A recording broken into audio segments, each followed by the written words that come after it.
Good evening, and welcome to tonight's episode of Arcane Adventures. As always, before we jump into tonight's episode, we do have a few session announcements to get through. The first, to explain the absence of our friend Jake, until further notice, or unless otherwise noted at any time, they will be on indefinite hiatus from our campaign and from our group, just to kind of explain their absence.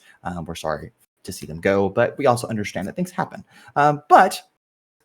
In the meantime, we will continue on with Xerxes' story and the story of Lorem Ipsum as we continue with our campaign episodes this evening. Also, don't forget that we have quiz questions available every Tuesday and Friday, highlighting all of the lore that happens in the background, lore that I write that my players may or may not ever learn, but at least you can test your knowledge about the lore that they do come across. So go check out on the post channel and check out some of the lore questions. We have a lot of them spanning back several years. So if you're ever just kind of itching for some lore, go check it out. Also, we have shorts releasing every Tuesday and Friday that highlight the most iconic moments of our session episodes. So you can laugh at all of us as we laugh at each other. It's very funny. Sometimes it's serious, but it's mostly just hilarious. So you should go check it out. We've got a really, really good one coming up at the end of this month. I'm sure you'll be very excited to see. However, that is all of our session announcements for this evening. So we'll go ahead and jump to tonight's episode of Arcane Adventures.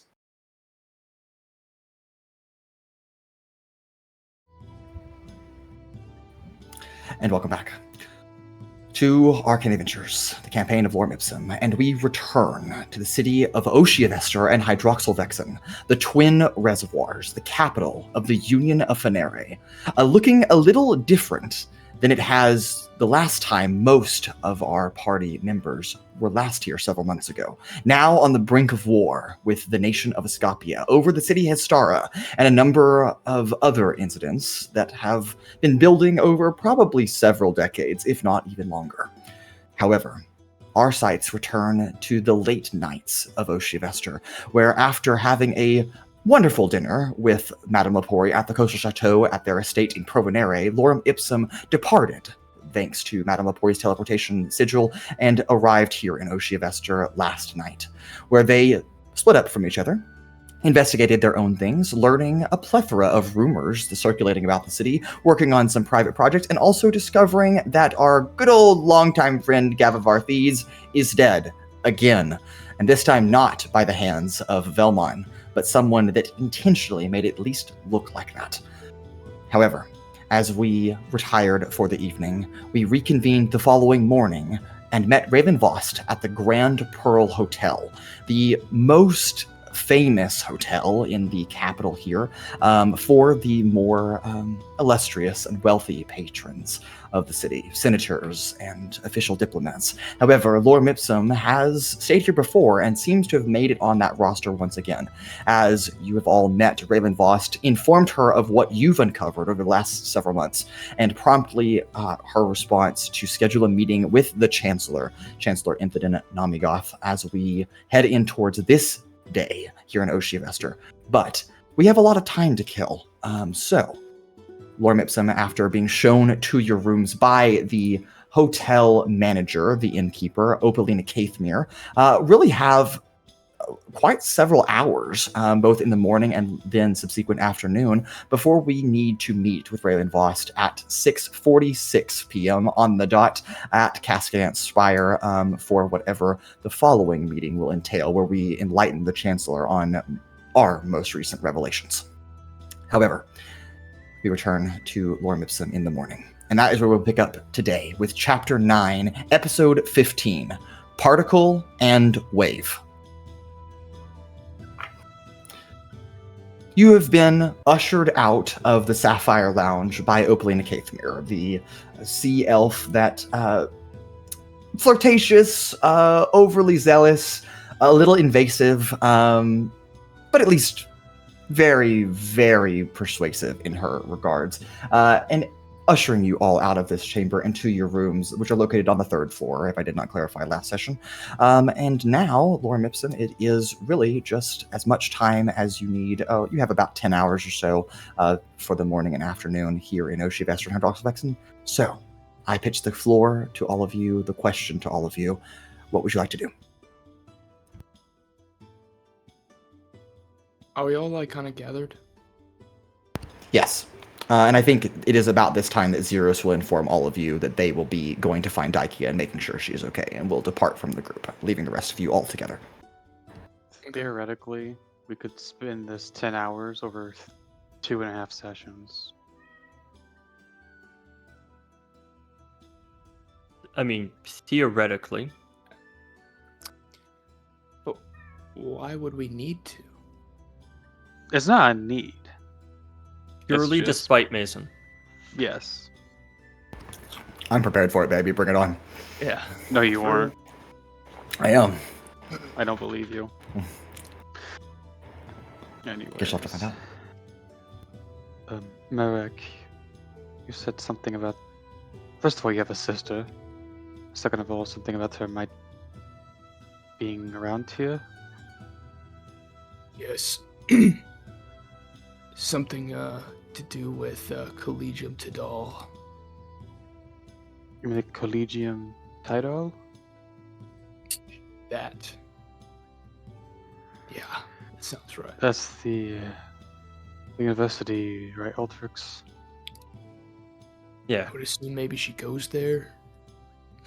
Don't know. We need to find her. Where'd you... What gave you the information that she's affiliated? My brother.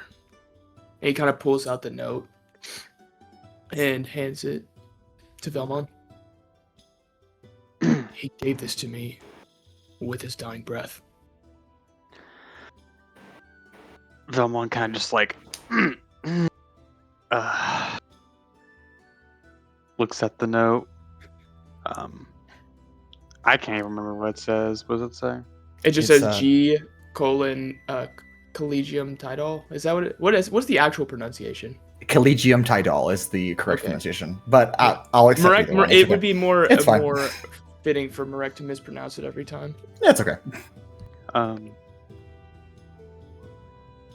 Hey, stop! Oh shit. I don't. My glasses aren't like Prixies or anything that can just like see everything. So, gotta give it like an Arcana or investigation check to see if. Have you done that already? I don't know if anyone actually has. Nope, that has not been done before. Arcana and investigation could possibly yield different results. So, which one would you like to roll? I'm better at Arcana, so I'll choose that. Okay, I will take an Arcana check then.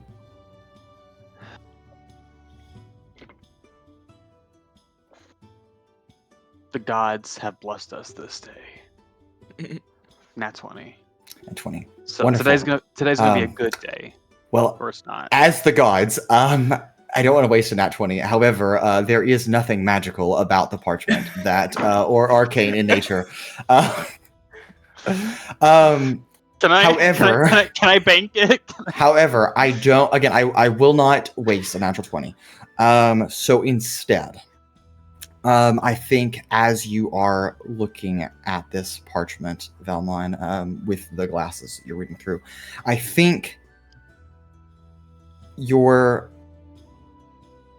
glasses have some properties maybe that you weren't even aware that really existed, and they're not really meant to be used in this way, but sometimes you're so in tune with the arcana of the world that you catch things that may not be obvious.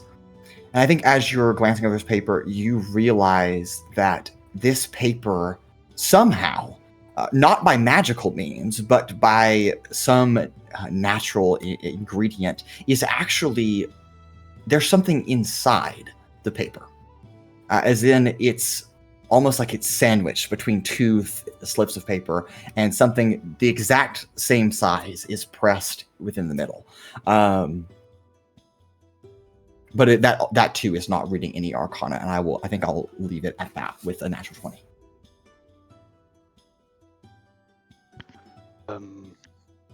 Marek, did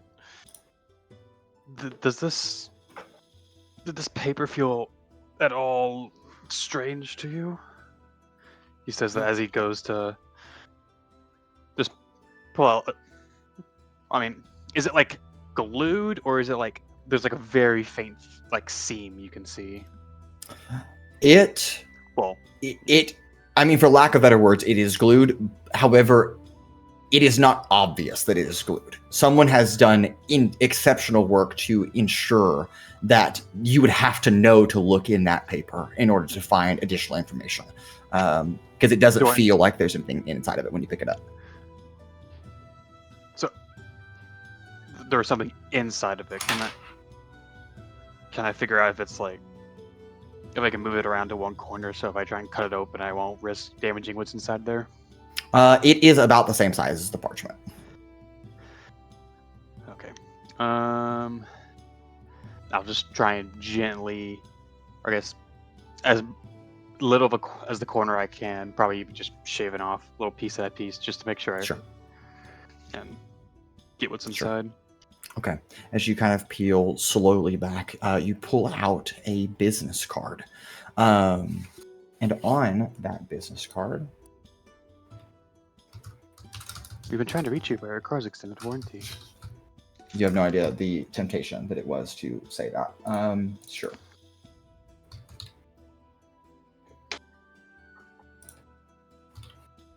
On that business card, it reads Dr. P.O. Brackett. And as you... Dr. P.O.? P.I.O. is how it is spelled. Oh. And as you flip the card over, there is a location. Tower 3, floor 27. Do I know if the Collegium Tidal has multiple towers? Yes. There are multiple buildings and also multiple towers. Well, I don't know who this doctor is, but seems we have a lead. And I'll hand the new note over to Marek. Okay. I don't think we should bring everyone. Might Probably draw too not. much attention. I mean, who is it? My sister. No, the thing of the letter. Oh. Some doctor. Alright. And he just hands Altrix the business card. Passing around a little bit. Oh! This is the guy who taught me runes. So you're familiar? Yeah. Well, then you're definitely coming. I mean, I don't see why we can't all go. I mean, the only person that would be inconspicuous would be Zeros, but they're meeting Daikia, so I think we'd be fine. It's more. You're right. I mean, I guess.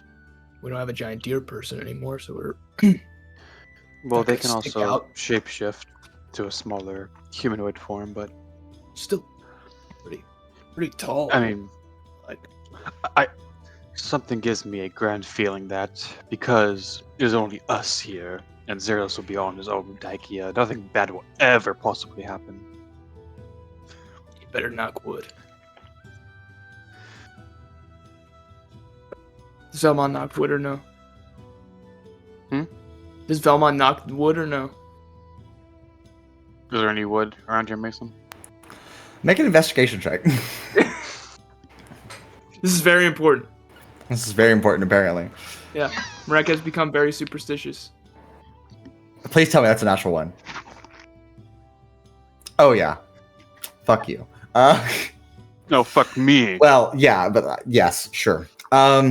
I think as you look around, you realize that this is such a high-end hotel that they didn't use a single thing of wood in the creation of this I don't know, facility. man. Mahogany is a pretty high-end. It is high-end, but they went even higher end. They're like marble and granite Yeah. over here.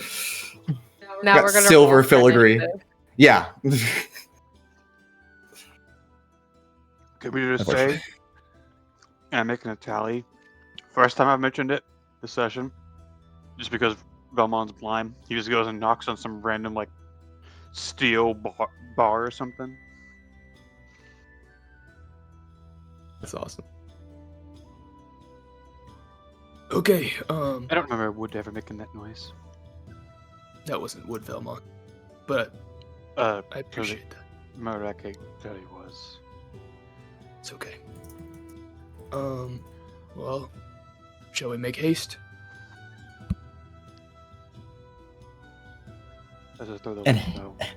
And haste we make, indeed, as we scurry across the city of Oceavester back to the place we arrived just last night, the same building we left, but head up into Tower 3, following Altrix's footsteps, being familiar with the location of this. And Altrix, I refresh my memory, do you take the stairs or the elevator?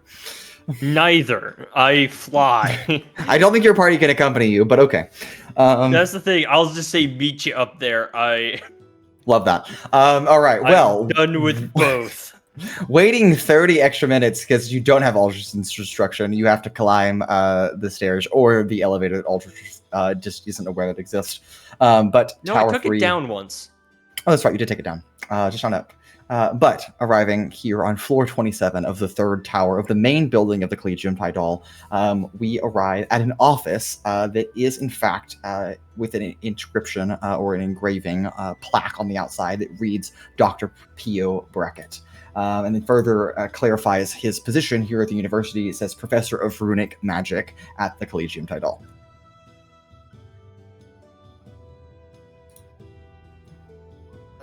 Is the door closed or open? The door is closed. I'll just knock. What? Uh, The door? Never mind. Okay. You knock on the door. This one made of wood. And there is no response from inside the chamber. Hello. And knock a little bit more loud and firmer this time. You knock again, and again get no response. And Anna, could I have you roll a d20 for me, please? I don't know. Okay. Okay. Altrix, do you remember if this gentleman was a reasonable sort? 17. 17. I think coming around the corner at the end of the hallway, opposite of where all of you have just arrived, is a young elvish woman who is kind of hurriedly carrying books. She looks probably in her mid-30s, and is, or 30s for an elf, I should say, and it hurries towards all of you and kind of realizes as all of you are knocking on the door, oh, are you looking for the doctor? Dr. Brackett? We are. He is currently in lecture. If you'll head, as she points kind of in the direction, even though there's no windows in the hallway, she points in the direction of where he is lecturing, which is to the northeast of here. He's lecturing in Auditorium 17 over in the northeast campus, if you need him currently. Thank you. Do you know when it'll be done? She pulls out her schedule, maybe cueing you all in that this person is maybe a secretary of some kind. I think he is... Oh, yes, right here. He will be done at 10:30. All right. Thank you. Of course. And then she Um, scurries off down the hallway. Where's Altrix at this point? Just right there. So you fly up the middle, like at the middle of the tower, or Yeah, I so pictured you it's- flying up the outside of the tower. No, I went up basically where the elevator would ascend. It's like kind of like a circular platform in the center of this okay. tower that rises up and Gotcha. down. And I just say fuck it and just go straight up. And I just kind of waited for y'all at that floor. Gotcha. Shall we wait, Alright. or shall we go find him? Honestly, It's your sister. It's up to you. I will say we might not get an answer in his class. Yeah, I would say they would Bruh. wait. Or, Mark, do you remember kind of what she looked like? Not anymore, I'm ashamed to say. I say we just go catch him, and then, if he's busy, then we walk and talk, and then we don't run the risk of being here for hours and hours. I suppose. Good. Mason, you said it's like 8 in the morning? It's about 8:30 by the time that this encounter is unfurled here. So he's still going to be lecturing for another 2 hours? Yep. Lectures should last a long time. I would say that we should go. How far is it? Like a walk or... Oh, 5-10 minutes tops. We could Yeah. just walk around like asking people for 2 hours if they've seen her. No, I'm Do you know gonna- this woman that I don't have a picture of or a description? Yeah. I'm All gonna- we have is her name. I'm probably just gonna sit in the lecture, like completely inconspicuous. See, Marek thinks he blends in quite well, but in reality he probably doesn't because he's full suit of armor and has 2 giant weapons on his back. Okay, at least you recognize that he is not completely inconspicuous.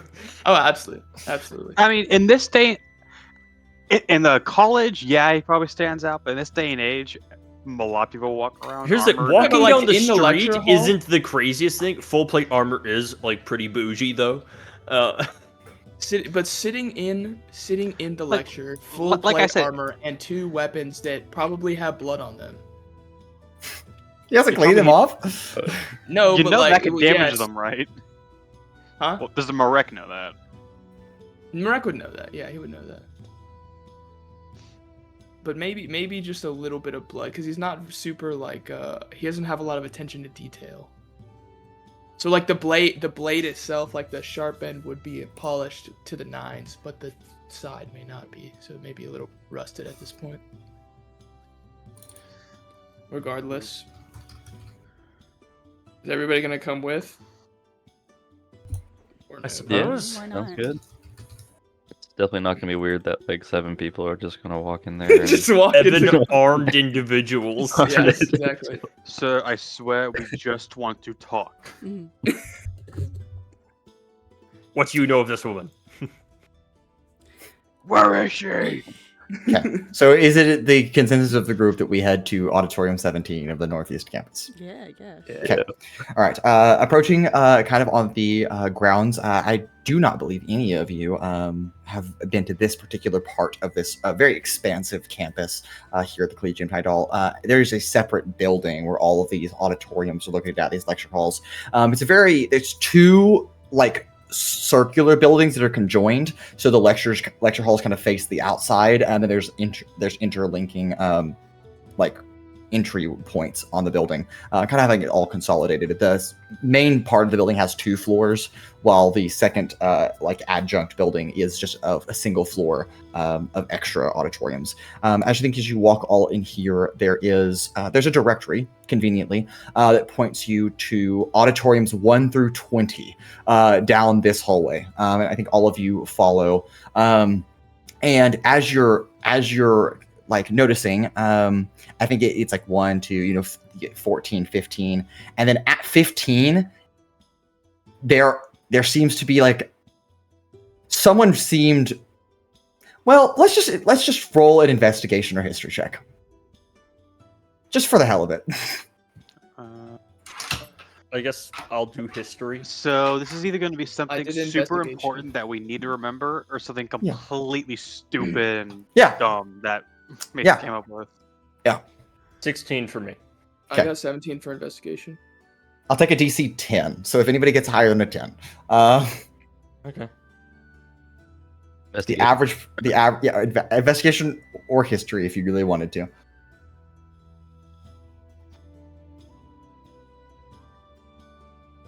I didn't roll. I'm not sure Paloma would care. That's totally fair. I don't think most people would care. This is more of a passive observation that the average person would make. 11.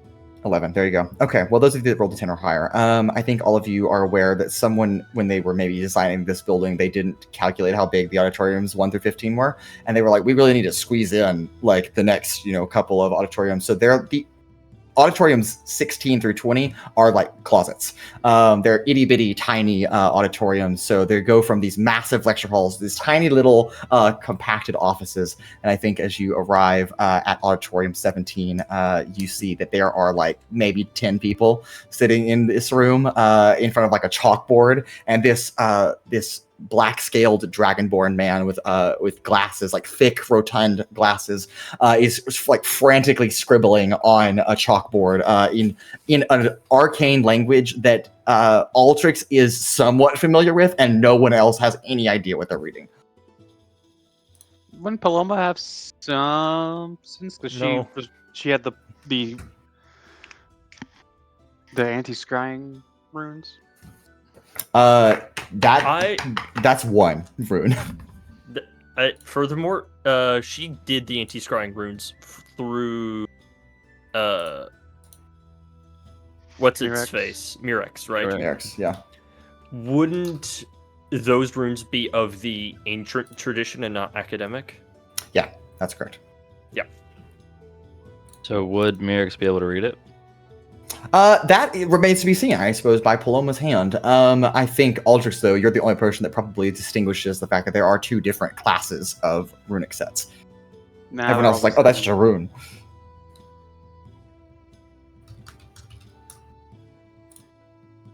Olga is just standing outside in the hallway as he continues to draw on the board. I think all of you are aware that it would be very obvious if all of you opened the door currently and stepped in. Why don't we have Altrix just actually Altrix? Yeah. Why don't you go and just sit down? Altrix just kind of pauses for a moment, looks into the lecture room of the just students wearing normal clothing, looks down at his armor-covered body holding a cannon with a steampunk jetpack, and just goes, okay, and walks in.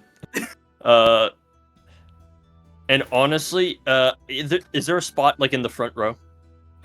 Yeah, I think so. There's probably a spot in the front row. Yeah, he walks through the entire class, goes to the front row, and sits down. Yes, I think as you walk in, Altrix, as the door opens, all of you hear, and so you can see, students, that the art of runology is incredibly complicated. There are multiple different classes of runic sigils here, and then turns around, and like he nods at you, and then just goes right back to lecturing. He doesn't even acknowledge that, like he almost seems like he's used to being disturbed in his work.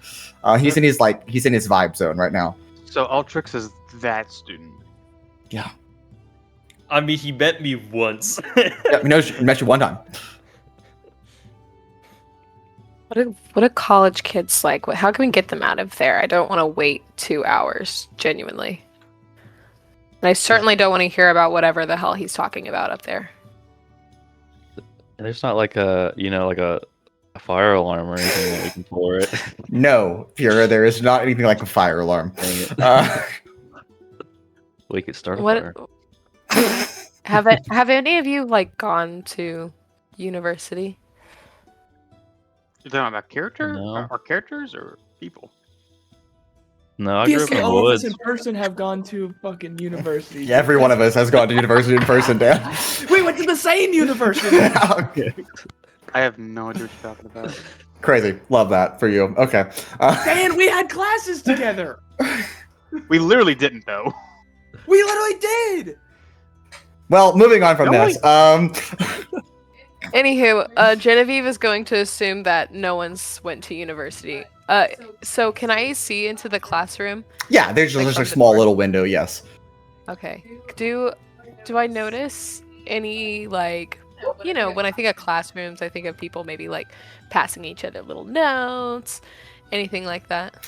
I think just upon generally looking in, you see students, they're all wearing like long green flowing robes, indicative of probably, wizard craft or sorceress abilities. Yeah. That's kind of their study. It looks to be maybe like an undergraduate classroom. However, I think you see 3 or 4 of the students are very engaged with and like taking notes. And they're closer to the front where Altrix has recently just gone and sat down. I think at the back of the class, you see a couple of students probably not paying attention. That's all I'm going to give you on just general insight. If you want to roll an insight check to like look further to see how these students are kind of responding, then I'll allow that. But I think that's just generally what you get.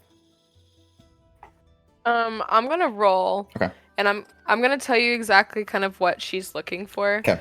She's looking for someone who looks like they may be either easily distracted or easily manipulated. Okay. So I'll roll. And what am I rolling again? Insight. Insight. 15. 15. Okay. On a 15. Genevieve, I think you notice that there is a gentleman sitting in the back.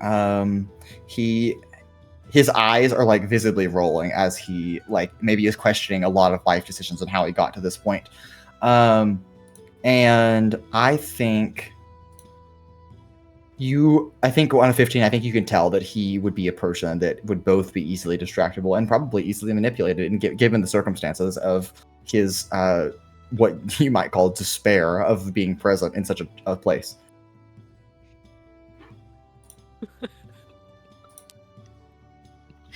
Okay. I'm gonna do something for shits and gigs, because why not?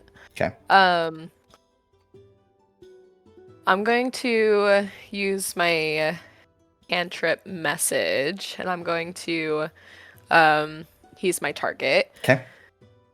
And I'm going to like try to, in my most not Genevieve voice. Wait, it's 25 words? Yeah, 25 words.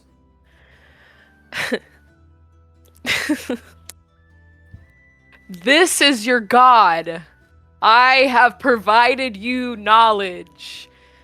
Leave now. Cause a distraction. Okay. I would like a deception or persuasion check. I will leave that up to you. You don't have to tell me which one you were rolling. Just give me a number.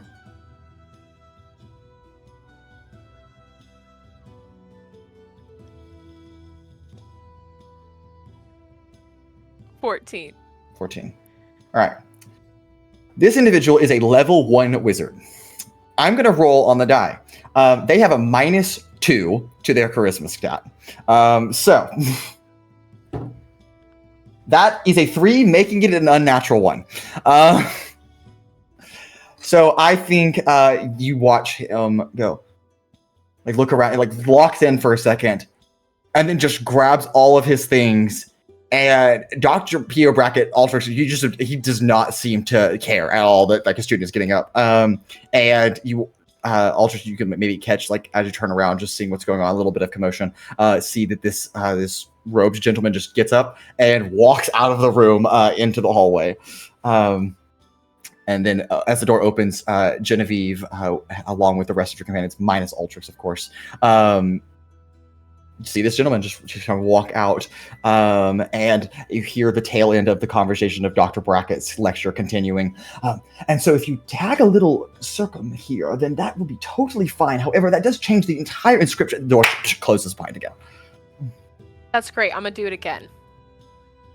I'm gonna pick another Oh student. my god.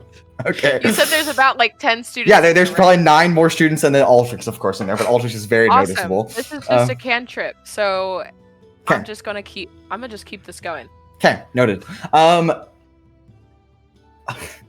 gonna have you roll a d10, and on a 1, we're going to say that is something bad happens, and then anything else you just hit a student in the room that's not Dr. Brackett or Altrix. Okay, a 4. Okay, 4. Okay. I'll have another. Are you saying the same thing? We'll just say whatever feels right. Okay. All right. Go ahead. Can you hear me? Does this work? I need your help now, please. I'm outside. Please, hurry. Okay. Persuasion or deception check. How could it be persuasion? How would that It could be persuading. deception? No, It it's could be this persuading. is deception. It could be persuading. What if it's somebody that voice is familiar? I mean, you don't know. Yeah, no, man, my dice. They're bullshitting a voice. No one has this voice. It's totally fine. This is Gene. I need your help. Oh, sorry, wrong number. And I think you watch as this girl stands up and like leaves her things and like runs out into the hallway and like passes all of you and like sprints down the hall, totally deceived by this message. And Dr. P.O. Brackett continues to lecture. All right, next. 8. 8. Okay. All right. Okay. What is your message that you're sending this time? Hey, sexy. You remember me? I figured out how to use this thing. Come meet me in the bathroom. Okay. Persuasion or deception?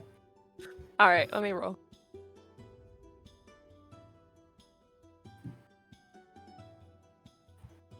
$15. 15. Okay. Okay.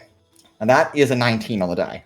So even with the -2, that is still higher. So I think as you send this message, there is a response. Someone who understands this how the message cantrip works and is recognizing that they can reply to you. I told you to fuck off. I fucking file a restraining order against you. Leave me alone. All right, I'll deal with that one later. Let's roll again. Let's pick another student. Oh shit, that's a 1. Okay. What happens? I think as you cast this spell, go ahead and proceed with your message.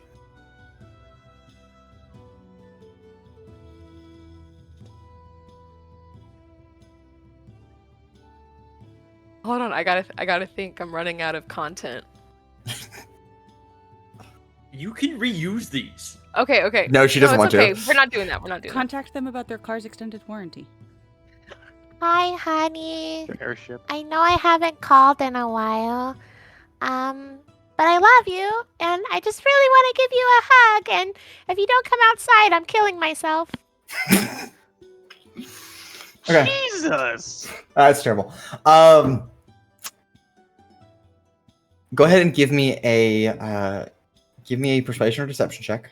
And go ahead and roll with advantage.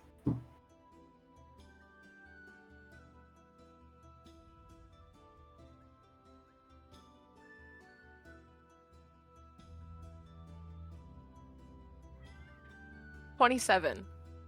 Okay. Altrix is sitting in the room here. Dr. Brackett is continuing his lecture.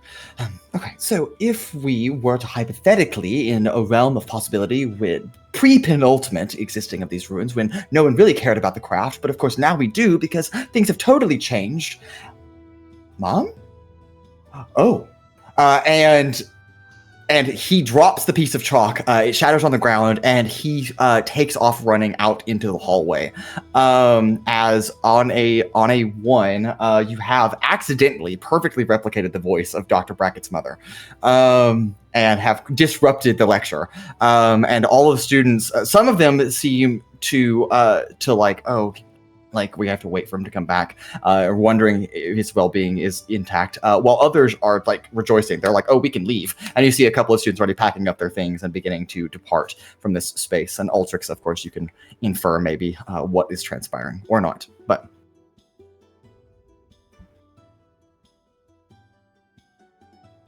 Honestly, Oh, I think shit. Altrix waits for him to come back.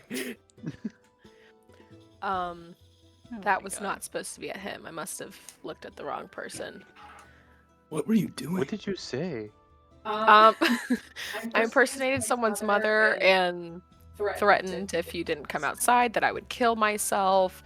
So he's probably looking for his mother right now. Genevieve? So we probably should go and intercept him because he's not gonna fight his mom. Like, Oh my I'm God. I'm all for like fucking with someone, but that's a little much. I just needed the classroom to get out and we can walk in. He seemed really into his lecture, but sounds like he has a good relationship with his mother, which is great. So let's go intercept him Yeah, now and he's gonna talk have to a him. heart and- attack thinking his mother's gonna kill herself.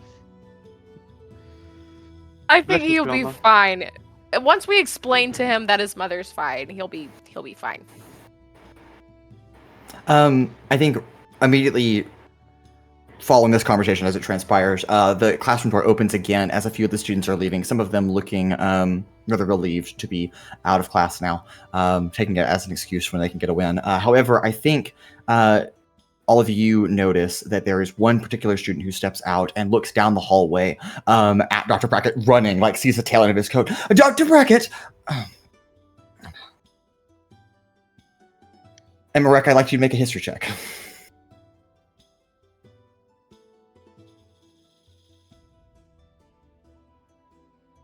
Well, 2. 2. Okay.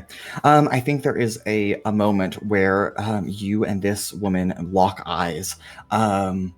She fits probably the right age for a human that would be your younger sister, probably in her 20s.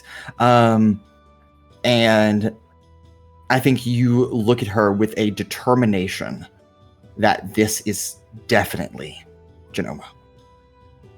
I just run. I don't say anything. I mean, you're standing like 5 feet. Like it's okay. like y'all are right there. Yeah. Could I bridge the gap and grab her arm? In a non-aggressive way. Sure. Thank you for clarifying. Yes, I think you can do that. And she already like kind of locking eyes. She doesn't have that like weird social awkwardness that occurs when you accidentally make eye contact with someone. Looks at you. Can I help you? Hey, you look like somebody I maybe know. What's your name? I'm sorry. I don't give my name to strangers. Who are you? I'm Rek. I don't know who that is. Can you please let go of me? Is your name Genoma by any chance? No, it's Sally. Sorry, Sally. And she kind of shakes your grip off and proceeds to go back into the classroom. And that is a 2 on a history check.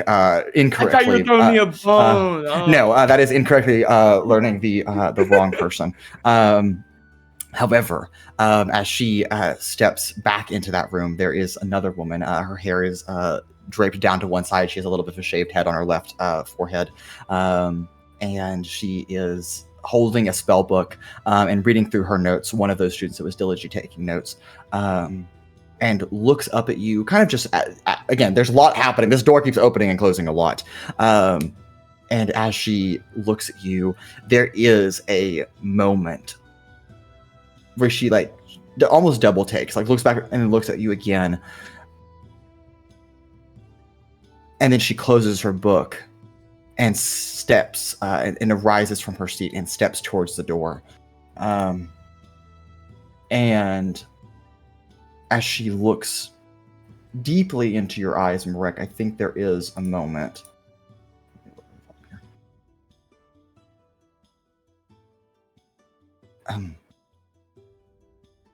You're not supposed to be here.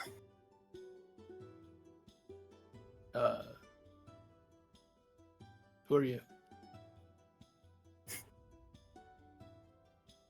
Who am I?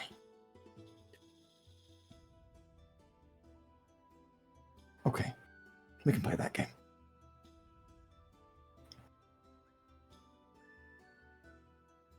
What are you doing here? I'm looking for a woman. Yeah, you found her.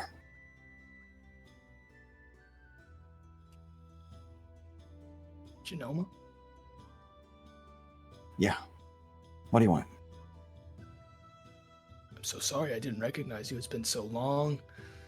Yeah, it has been. 20 years. I know. I messed up.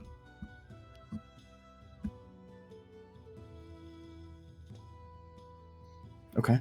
Are you busy? I was. I kind of gesture to the bunch and say, yeah, I think we took care of that a little bit. Yeah, I was enjoying my lecture, actually, so thanks.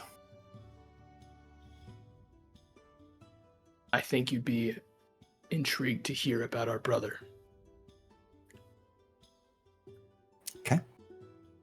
He just kind of starts walking away, like towards somewhere more secluded, probably. I think she's hesitant for a moment, but then will take step behind you and follow you down the hallway a little bit to like a, not necessarily anywhere private, but somewhere private enough. You know, a little like cubby of a couple of bookshelves and office space that's been set up kind of off the adjacent and almost like an alcove from this hallway. And as you step inside, she walks in behind you, and there are 2 or 3 chairs here, and she pulls one out and sits down and puts her puts her forearms kind of over the front of the chair and sits on the chair backwards. Go on. When was the last time you spoke to him? We don't speak very often, but probably 3-4 weeks ago.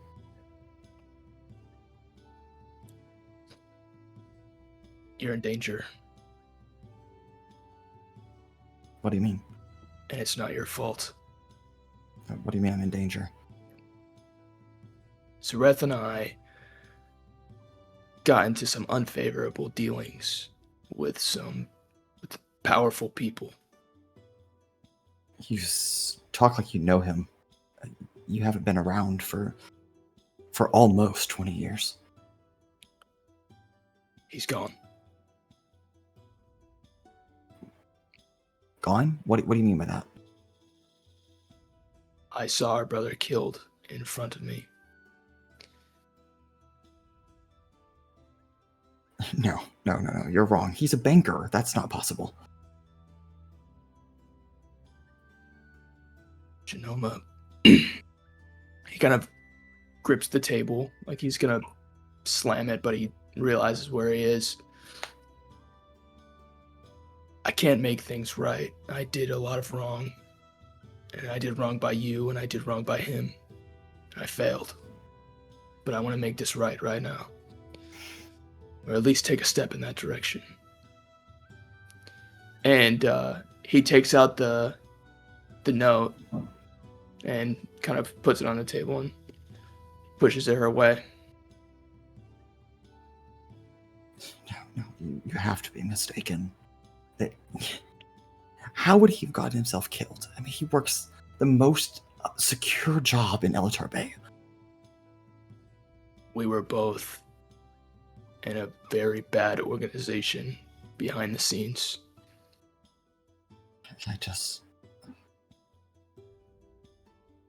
Frankly, I don't believe you. I mean, how am I supposed to believe you? I understand.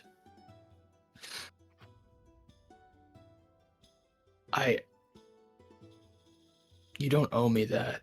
I'm just asking you to listen, and I know that beyond my mistakes with both of you and leaving you behind, that you've got to just have some connection there. 'Cause I'm horribly sorry.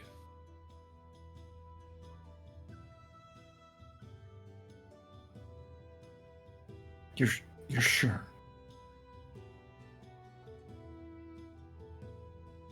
More sure than you'd like to know. And I think you watch her composure start to break down as it hits her.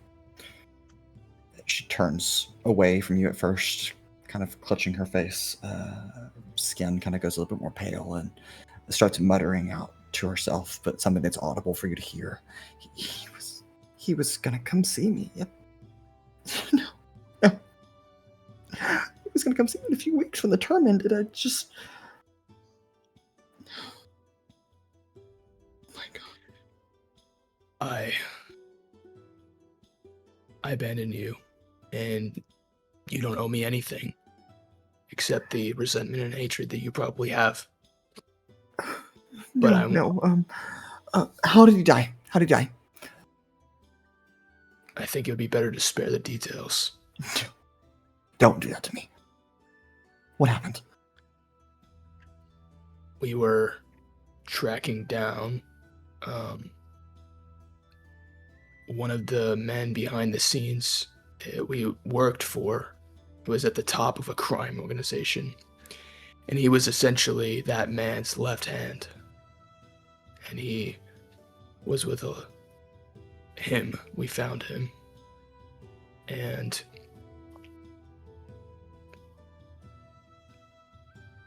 we fought. And he died.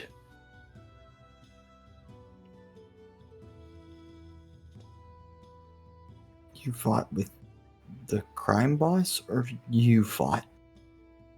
All of it.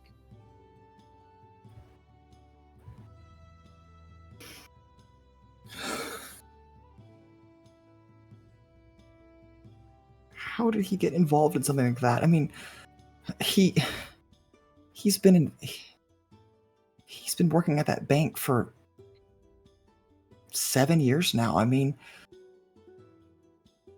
he had a good paying job. I mean, he's the one that's paying for me to come to school here, and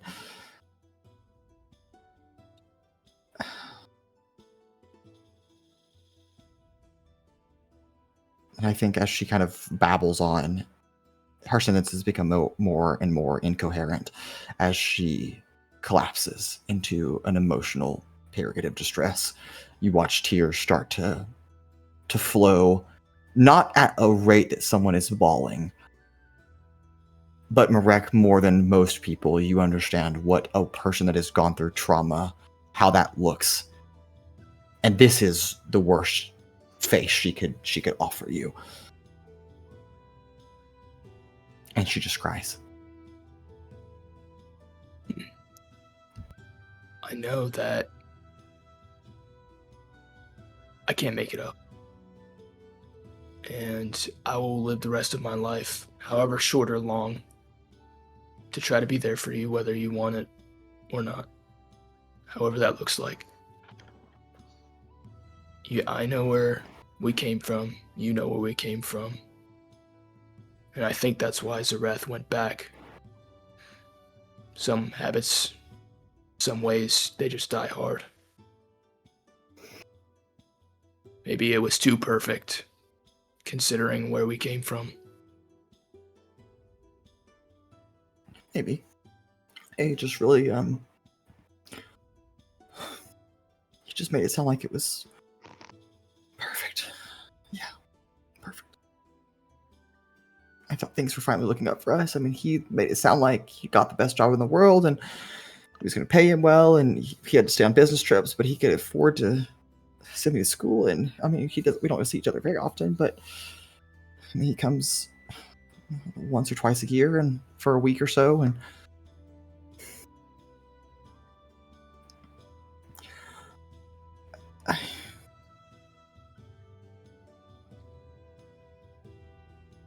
it just needs some time. And she gets up and doesn't run down the hall in tears, but expeditiously walks away from the scene. Well, I just walk back to the group. Sure.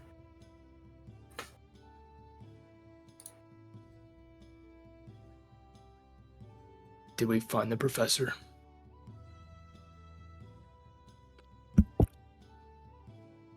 Well, I thought we were looking for your sister. That's why we went to find the professor. It seems you found her, so... I want to see what he knows about her. However little or more than that. Fair enough, I suppose. Does anyone pay attention where he went to? No. No. Mason, would we be able to tell how far away or deduce how far away that he ran? Yeah, I mean, the entrance that y'all came in, I think you guys saw him running that way. Yeah,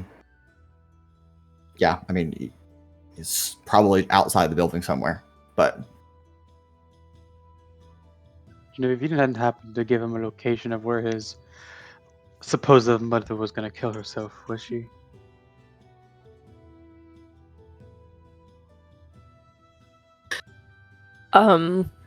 No, because it was not supposed to be for him, so it didn't really matter. But I mean, we could start looking, maybe get a sense of, where he's at. Am I able with message? The spell can be cast through solid objects if you're familiar with the target. Oh, and no, it's beyond the barrier. Never mind.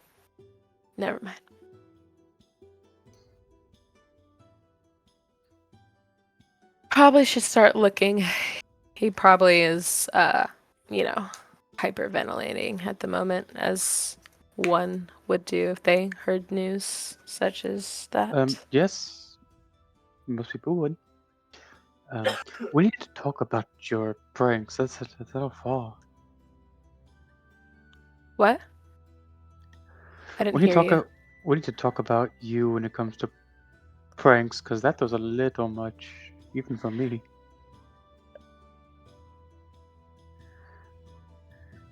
I mean, it's effective. I mean, yes, but you're giving that man a heart attack thinking his mother's about to kill herself. He could send a sending or a raven or something to his mother and figure out that she's just fine. She's knitting a blanket. Sure, after the heart attack. Enough. I'm sorry. We have to go. No. Okay, yes, you're so right. Let's start looking for him. Still in the classroom. No, he Still in the left. classroom. Yes. He left. Yeah, I guess Marek would just kind of start jogging out of the building. Sure. Go ahead and, if all of you are looking, go ahead and give me a group investigation or perception check. I'll take either one. You don't have to just clarify either. You can just take that number. I mean, I'm still in the classroom waiting. That's true. Altrix is not. Altrix is still there, but Honestly, I'm sitting in the classroom with a pickle jar with a spine in it, and I'm labeling it right now. okay. Sounds good. Did I convince you to let me use hearing perception, listening for? Yeah, hyperventilation. I'll accept that. I'll take that. Yeah. What? Hush. All right, Paloma. Paloma, what did you roll? 22. 22. All right, Vellmon. Oh shit. I forgot to actually add. Actually, roll. Modifier. Pura, what did you roll? No, I rolled, but I forgot to add it. 9. 9. Okay. Genevieve. 12. 12, and Marek. 10. 10. Okay. 28. 28. Okay. I think it takes too terribly long, maybe 5 or so minutes before you find Dr. Brackett, who is like searching, like he's like crawled up like into a tree to get like a higher ground. Is looking around, and he looks like he's actually about to fall, but y'all get there just in time and are able to help him down. Well, hope she's okay. And looks at all of you. I don't know all of you folks. Who are you? Are you here to help me look for my mom? Did my mom send you? She did, actually. Yes. She Wonderful. wanted to let Is you she okay? know. She's fine. You know, her doctor gave her some new meds and just made her feel a little loopy, but she's okay now. She wanted to send us to let you know, which we just so happen to need to talk to you anyway. So it works out for all of us. Okay. Give me a deception check at disadvantage. Gave him some meds. That's crazy. It's a real world problem. Well, when's the last time he? Do they have? Yeah. Do they have? Gave meds her or- some meds. Gave her some meds. Yeah. Right. I mean, they do have meds, but they're not the same meds. Okay. Well. SSRIs and a Are you narrative. fucking kidding me? No, they're out here like Oh my leech God. therapy, but I am so upset. At disadvantage, I rolled a nat 20, but I can't take that. So I have okay. to I was take... like, No. That would be cool. But I did roll a 16 plus my modifier, so 27. 27. Okay. I don't think I could. There's only if I roll a natural 20 will he beat that that DC, but he did not. Okay. My mother. Okay. All right. Whatever. You happen to need to talk to me, and she's okay. Okay. I'm gonna go see her this evening. I'm gonna cancel the rest of my lectures. I'm gonna make sure she's okay. But can I help you with anything before I leave? Sorry, just one thing. You have a student named Genoma. Do you know who I'm talking about?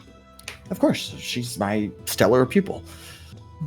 I'm her brother, her older brother. Less stellar pupil. Zareth, right? Marek.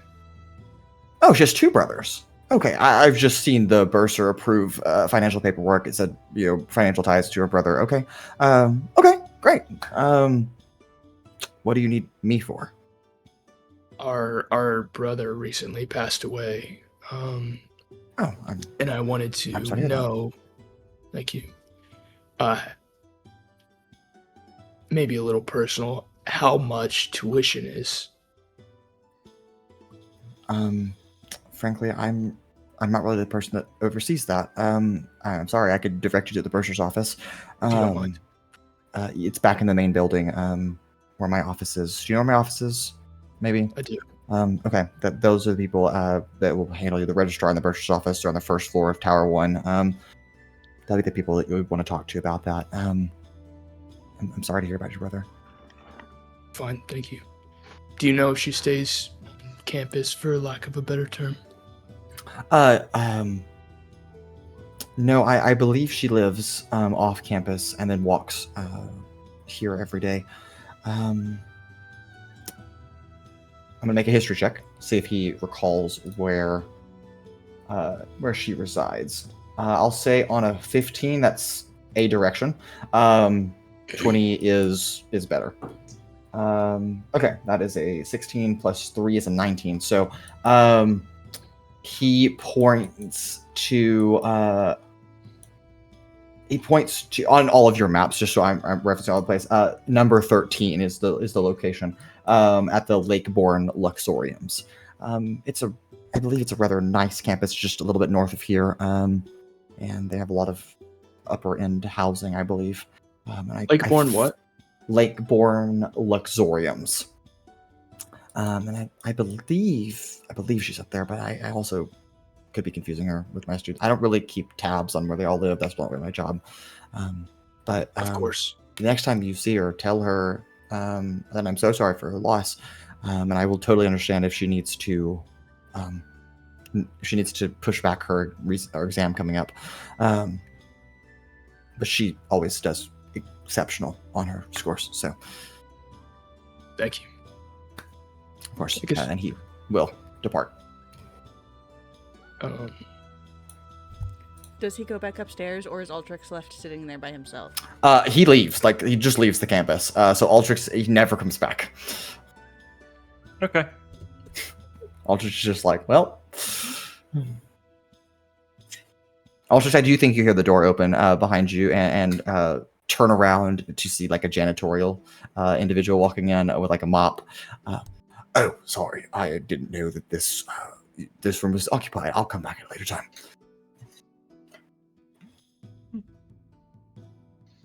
I guess Marek. I would say it probably ushers the group to the registrar, or kind of, how to say it. I need to wrap some things up. If y'all want to come with, you can. Otherwise, you don't have to. I'm gonna go get Altrix. We kind of just left him upstairs. Good idea. Okay. All right. I think we can resolve all of those in one cohesive action. Altrix, you are collected by Paloma, and then all of you reconvene at the bursar's office over back in the main building again. Okay. Is it like an open door, or? Altrix, you are most familiar with this location. If this is the registrar's office, where you may or may not have opened some archives that you didn't have access to, and may or may not have gotten arrested the last time you were here. But you are familiar that on the opposite side of the hallway, where the registrar's office is the bursar's office. So I will let you guide the group in whatever way you see fit from there. Gotcha. Yeah, there's just a lady at the desk. You just talk to her. And yeah, and just so long as you don't mention any people who are enemies of the state, you're okay. Do I know an enemy of the state?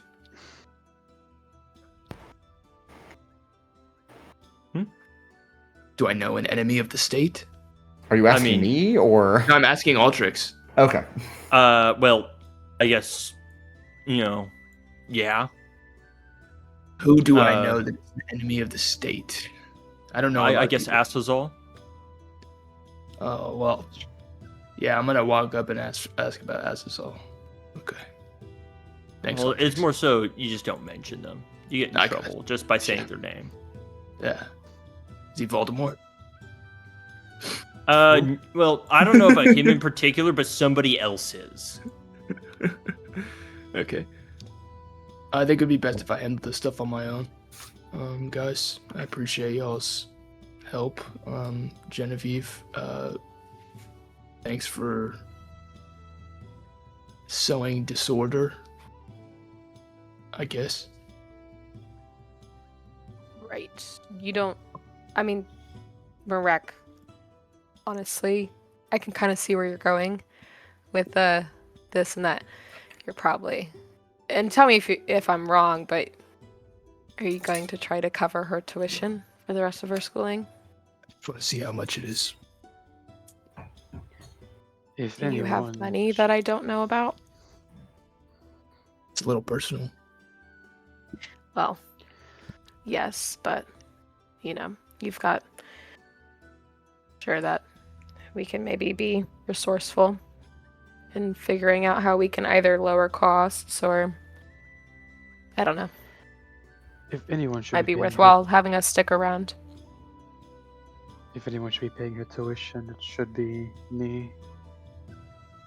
I am the one who kind of spontaneously cut her funding. Do you have secret money we don't know about?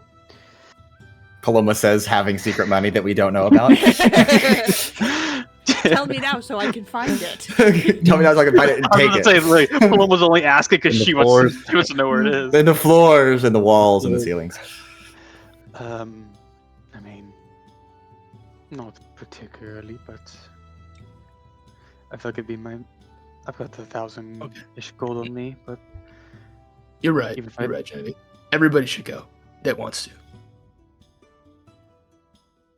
At least for this first part.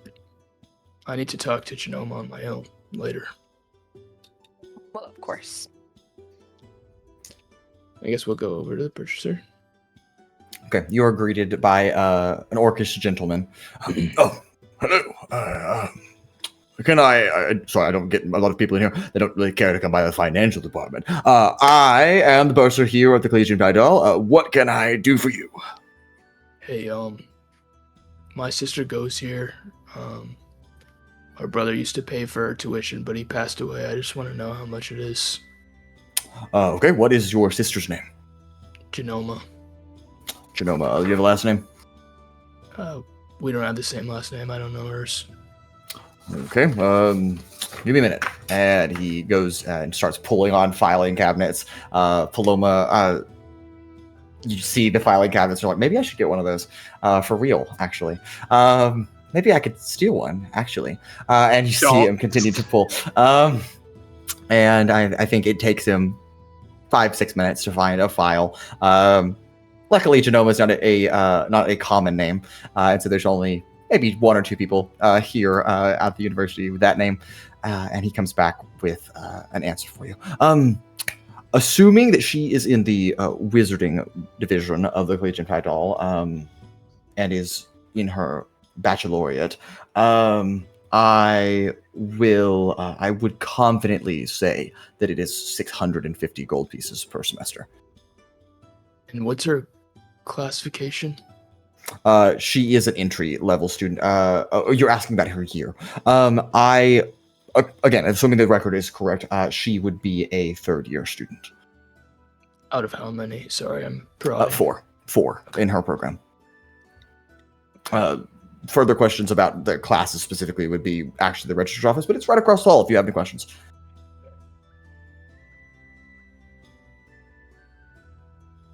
Yeah, I think that's it. Thank you. Okay. Anybody else have any questions? Well, there's a whole group of you in here. Yeah, where'd you get your filing cabinet? Oh, it's a unique question. I like it. I think they were made 20 to 50 years ago, somewhere in there. kind of bought a huge bulk store. Someone here in Oceavester. I can ask around if you really want to know, but Do you have any you're not using?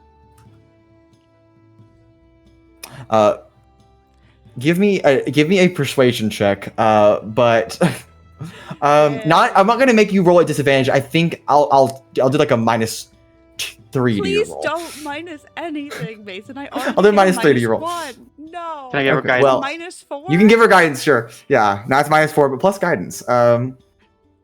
Wait, can I provide help? Can I provide a help action? Sure, if you want. Purposely go and tempt Anna with the filing cabinet and then give her a negative to the roll. I want to be the green goblin mask that whispers to her, giving her help. Yeah, you can give her the help action. All right, so Paloma, Okay. you have advantage because Genevieve has advantage in persuasion, plus guidance, but -4. Okay. That is... so I rolled a 4 on the D4, so it just negates. Okay, it just negates. So Okay, That's a 19. wow. Okay. Frankly, I don't know if I've ever been asked that before. I'm sure we do, actually. Are you interested in filing cabinets? Yes, please. Great. I'll sell them to you for 5 gold. We'll call it a charitable contribution. To the school.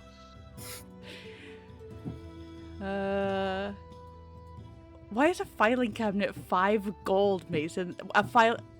Filing cabinets cost $120? Yeah. Yes. Do they actually? Why? I mean, like They're not. Yeah, they're not cheap. Keep in mind, the production of these is very low. Yeah. They don't make oh many my of these. god! No, they're Yeah. not $120. They're like $400. Exactly. Yeah. It's So I'm giving you a discount. You need a little cheap dinky one How at about Walmart for it be a $70. charitable? Yeah, but those What are if like it's a ones that you can like charitable dent with donation your foot. to Noma's tuition? Unfortunately, tuition is quite costly here. But sure, I'll take a charitable contribution to her tuition if you'd like to call it that. Yeah, the filing cabinet cost. You know. Okay. I'll give him the 5 Yeah. gold. Okay. I want Genevieve cabinet. unknowingly Oh. adding to the tab that Marek's about to play. Ma'am, I do not mean to assume, so I preface the statement, but are you able to move this? How much does it weigh? I mean, it's an empty filing cabinet. I have a strength of This 16. is what fellow DMs out in the world. This is what what you have to do for your players. Just Google how much does an empty filing cabinet weigh. It isn't that much. Maybe like 30 They're not heavy. 20 pounds? Hey, it's empty, so yeah, it's fine. Between 50 to 150 pounds. We'll call it 70 pounds. I can probably lift that.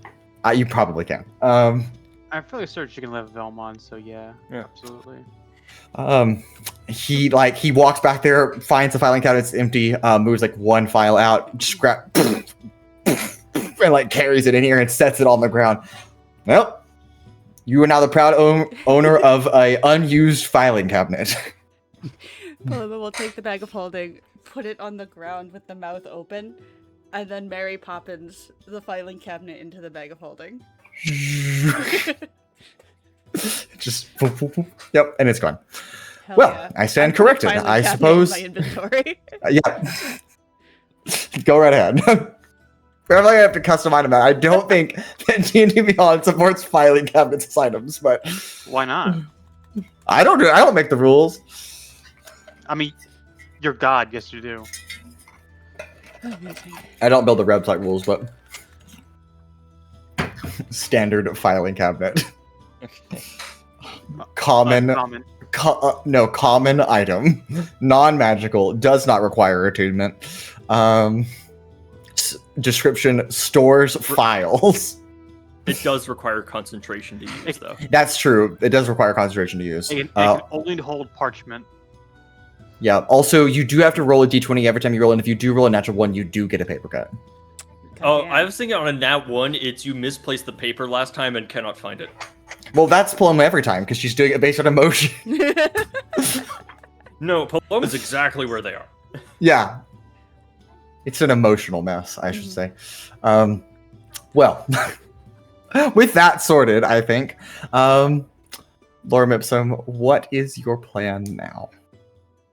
I had one question for this lady at the desk. Or whoever it was. Honestly, it's been a minute bursar? after filing cabinet. Yes. Oh, yes. Yes, sir. Is a gentleman, an orcish gentleman. Yeah. Yes, can I assist you, sir? Well, what is this degree thing you keep mentioning? Oh, I mean, there are a lot of technical terms I'm sure that the registrar could probably divulge into, but basically, students, really of any age that are able to afford tuition, and if they aren't, then, there are some scholarships that exist, attend to study a variety of facets. We have a lot of different programs, and there are different, basically, I guess, rankings. So you can start with a bachelor's degree. We commonly refer to it as a baccalaureate, but it is a bachelor's degree for all intents and purposes. And there's master's and doctoral programs, and basically each of those is just more specialized in a particular field of study. And we have classes in a lot of things. You can study different types of arcana here. We have banking and all types of financial degrees, business degrees. We have industrial certifications. We have lots of programs that bridge the gap between the Waveguard and us. Different engineering degrees. Basically, if you can think of a field of study, we probably offer a course of study in that regard. But what is the degree? Like, as in the purpose? Genoa was like trying to get one. You can get. So it increases in most job fields, not all. I won't speak on behalf of everyone, but in most places, it increases the likelihood of getting a certain job that you're getting. Likely secures higher pay in most places. It really is just a prestige thing. You attend a credible institution like ourselves here at the Legion of Vidal, or any credible institution across Alethea, and that is typically globally recognized as a certification that you are specialized and qualified in whatever field of study. By no means do you have to have that, but it is just a little extra thing to put in a job application or to kind of flaunt over people. It's like it's like a measure of qualification? To a certain extent, yes. But then why does it take a specific amount of time to do? Isn't it dependent on who's learning? Well, of course. I mean, there are different. But you mentioned she was in a 4-year program. 4-year program, that depends. Yeah, so we teach her lots of different classes in that program, as any student would. We have 2-year programs, 4-year programs, 6-year programs, and even 8-year programs if you're interested. And what if you learn it in 3? We have expedited programs, so you could graduate early. We also have dual programs, so you could get a master's and a baccalaureate at the same time, and lots of different options. And some people learn faster than others, but there are different courses that we offer each term, each semester. We have 3 terms here. You could take a fall/winter term, a winter/spring term, and then a summer term. What's the shortest term you offer? You don't need school. You don't need a degree. School is dumb and boring. Well, that depends on specifically what you are looking to study. But generally, we have like winter break terms, like we call them mini terms, basically, and you can expedite a course in a period of a month, probably. So I do not possess any of these degrees myself, though I am quite experienced with a variety of studies. Exactly. See, it's pointless. Well, that's the thing. I need to know how I measure up. No, you I don't know if just because I know a little bit about transpositioning material into the arcane plane, that doesn't mean I know as much as someone who studies it specifically. Who cares? Sure, and that's why you would pursue perhaps a master's or a doctoral degree. You do not have to have any of one of those degrees to pursue a different program, though the higher programs are more difficult. But if you believe that you are qualified to pursue such a program, then you may attempt.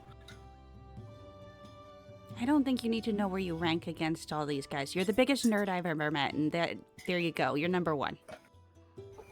Well, no, it's more so just knowing that I haven't missed anything. They keep mentioning how they take all these classes. 4 years is a long time. You know how much you can learn? If you have 4 years to learn about one particular thing, I mean, there must be so much. I would be inclined to agree with you. I don't understand the words that you spoke about transpositioning arcane material, but again, I don't have a degree in that, so I'm sure someone that does. Think about runes, right? Okay. I know quite a bit on runes, Okay. and I only spent a week researching it. Imagine if you had 4 years. Weren't we Should we here just for leave him? something Yes, I mean, that succeeded. wasn't this? I mean, yeah, but I mean, while I was here, I was Please, just dear you know, God. Which god? There's a lot of gods, Paloma. Any of them. Dear Stelia, please help. Except her. I was going to say, Not except that her. Not that one. Actually, I had a question real quick. No. Of course, sir. Leave. Would you by chance know if anybody in this college teaches blood magic? Again, I just handle the financials. You're welcome. The registrar's office is directly across the hall. If you are so inclined to ask them the same question, Is that the best place to go to ask? 'Cause I don't- probably so. If we have a specific program on that, whatever you would refer to that field of study, they would be the person that would know. Okay. Kira's gonna open the door and go to the registrar office. Okay, you were greeted by a human lady sitting at the desk as she is reading over a series of stack of papers and looks up at you, kind of adjusting her glasses. Yes, sir. Hello. I had a quick question for you. Do you Of know course. if anyone in this school teaches about hemocraft? Hemocraft. That would be the use of blood in the arcane nature, correct? Yes, ma'am. Yes, I believe we have a small selection of faculty members that would be noteworthy in that particular field. I don't believe we have a dedicated course for hemocraft. I do believe it is taught in conjunction with the second level of arcane studies, so that would be a master's program. I believe there's a course on it, but not a particular degree. Do you know the name of the professors, by chance? Oh, I can. Yes, give me some time. I'll have to go through our staff handbook for a moment and figure out the directory and where all of our staff are located at. But yes, if you'll give me a moment, please.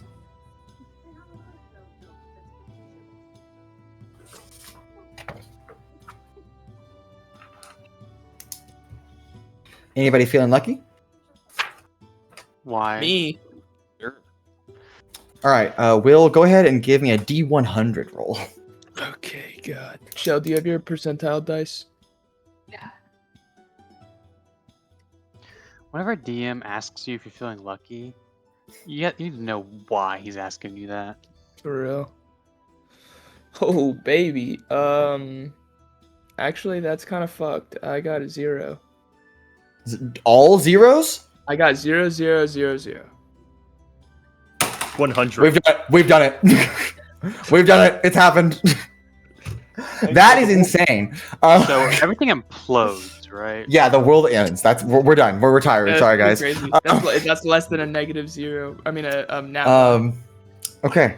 That is 100 on a D100. Yeah, that's a 100. That's Oh. that's the highest result you can roll.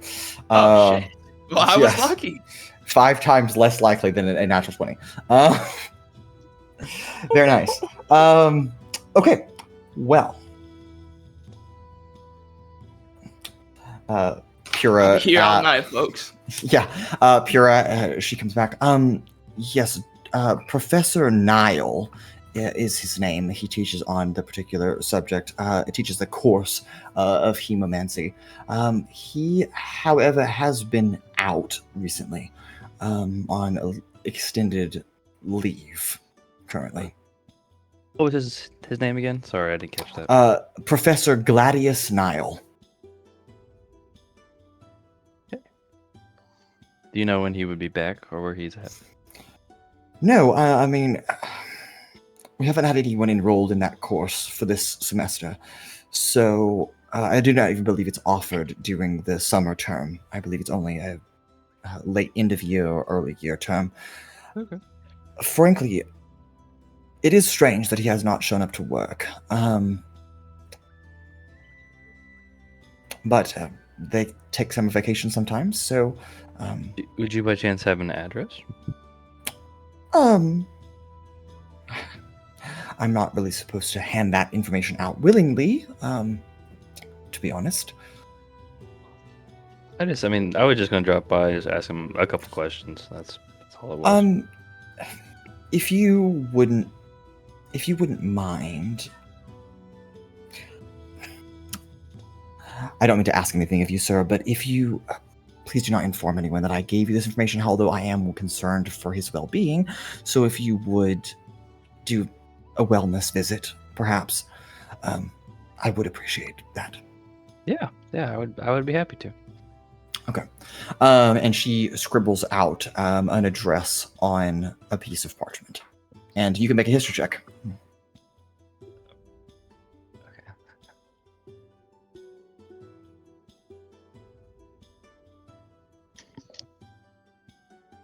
15. 15. Pura, you look at the address, and at first it doesn't strike you as odd. And then you look at it again and realize you know where that is. You've actually been there. It is House 17 in the Stillview Enclave, the residence of Gavivar Thieves. Fucking knew it. Damn.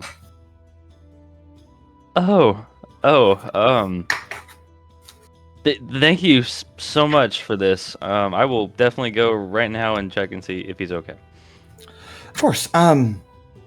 If you have any difficulty getting a hold of him, he does have a colleague, Alistar Stone. If you have any difficulties, sometimes Mr. Stone will occasionally visit Professor Nile. I believe he is adjacent in the field of study you would be asking about. I don't believe that they're super close, but maybe that's of help. I'm not quite sure. Yeah. So his house is near his other house, or is here his house is near Gladius Nile's house? No, I actually don't have an address for Mr. Stone. Oh, okay. But if you happen to run into him or know of any connections. Oh, all right. Well, thank you so much. I will definitely go right now and see if he's okay. Of course. I hope you have a wonderful rest of your day. Yeah. Bye now. And I dip out of the room real quick. I'll walk back in the other room. So Rancor, we need to leave. We all need to leave.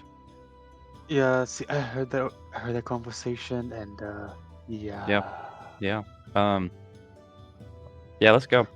Although maybe finding Thank this associate might be. Vellmon, why don't you make a history check? See, I'm like 90% sure I know who it is, Okay. but does Vellmon know? Sure. Paloma is sorry. already walking towards the door. With her filing cabinet that's now in the bag of holding. Mm-hmm. Would Altrix is Pura... reading a pamphlet about studies As Paloma is dragging him behind her. by the tail. Yes. I sprayed some bitter spray and it got in my mouth. Yeah, that happens all the time. Gotta be careful. Wear gloves when you do it. Vellmon has died, unfortunately. I regret to inform all of Yeah, you. Dan's gonna be incapacitated. That stuff tastes awful.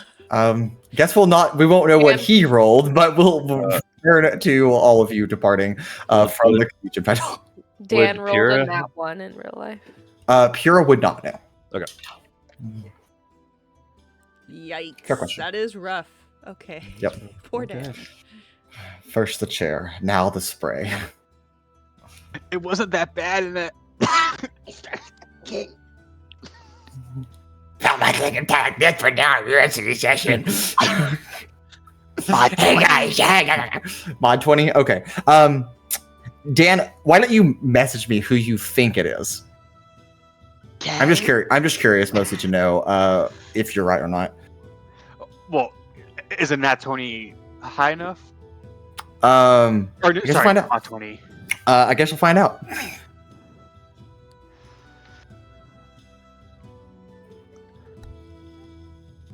Man, I was even so far away from that shit. Interesting. No, you are incorrect, Dan. However, Vellmon recalls that he has a lengthy book of a lot of aliases that someone that all of you don't like happens to have, and you do recall that Alistar Stone is located within that book, which means that that is Azazel.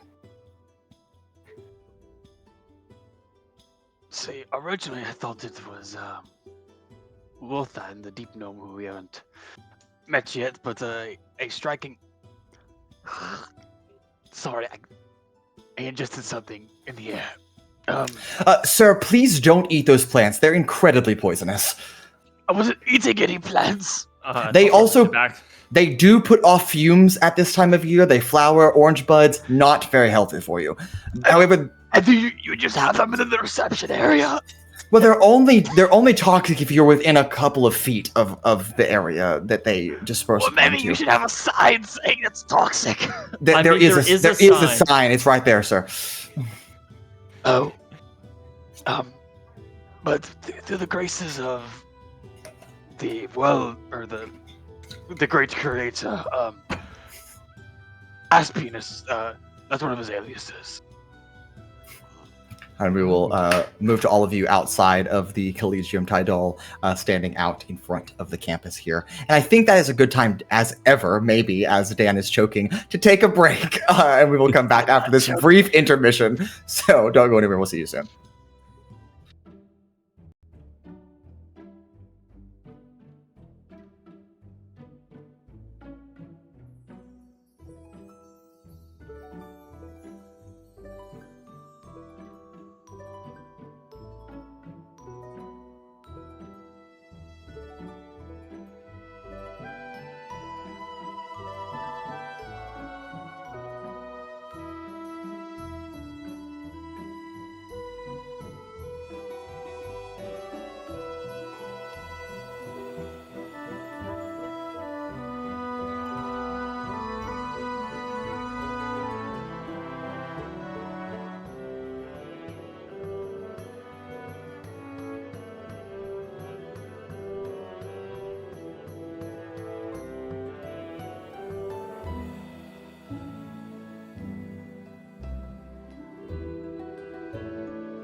And welcome back.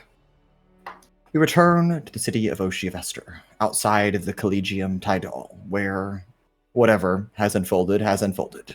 Things have been said about professors' mothers. Sisters have been discussed. Filing cabinets acquired. Aliases revealed. And Altrix is reading a pamphlet on studying here at the university. But we resume here at about 11 o'clock or so in the morning on the third day of the month. So Lorem Ipsum, you still have plenty of time to spend here in the city of Oceavester and Hydroxyl'vexen. So I once again return the question to all of you. What would you like to do? Would anyone like to investigate our old friend? I say with quotation marks. And there's a backseat. Where would we start, though? I'm not sure. Because when Paloma and I went there, it was like damn near spotless. And he was there for quite a while, so my first thought was poison, but at least to my knowledge, any poison used would have long, Altrix, does poison decompose, or does it just, stop working? I mean, some poisons expire after some time. Point being, I couldn't see any poisons of sorts that were used, but the way he was left was very concerning. I don't believe it was ass penis unless he had some way to see either scrying or whatever beforehand. Paloma is convinced it was his daughter. I'm not quite sure on that. I mean, it's either her or one of the Waveguard, or maybe someone else who came to the scene when we left. Well, I ran and abandoned you. Sorry for that.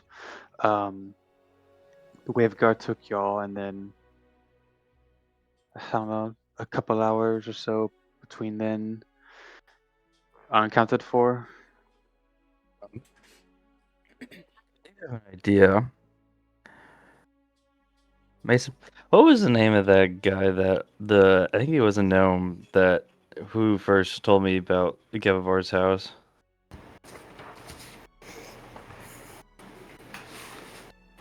Give me a moment to reconcile the notes. Okay.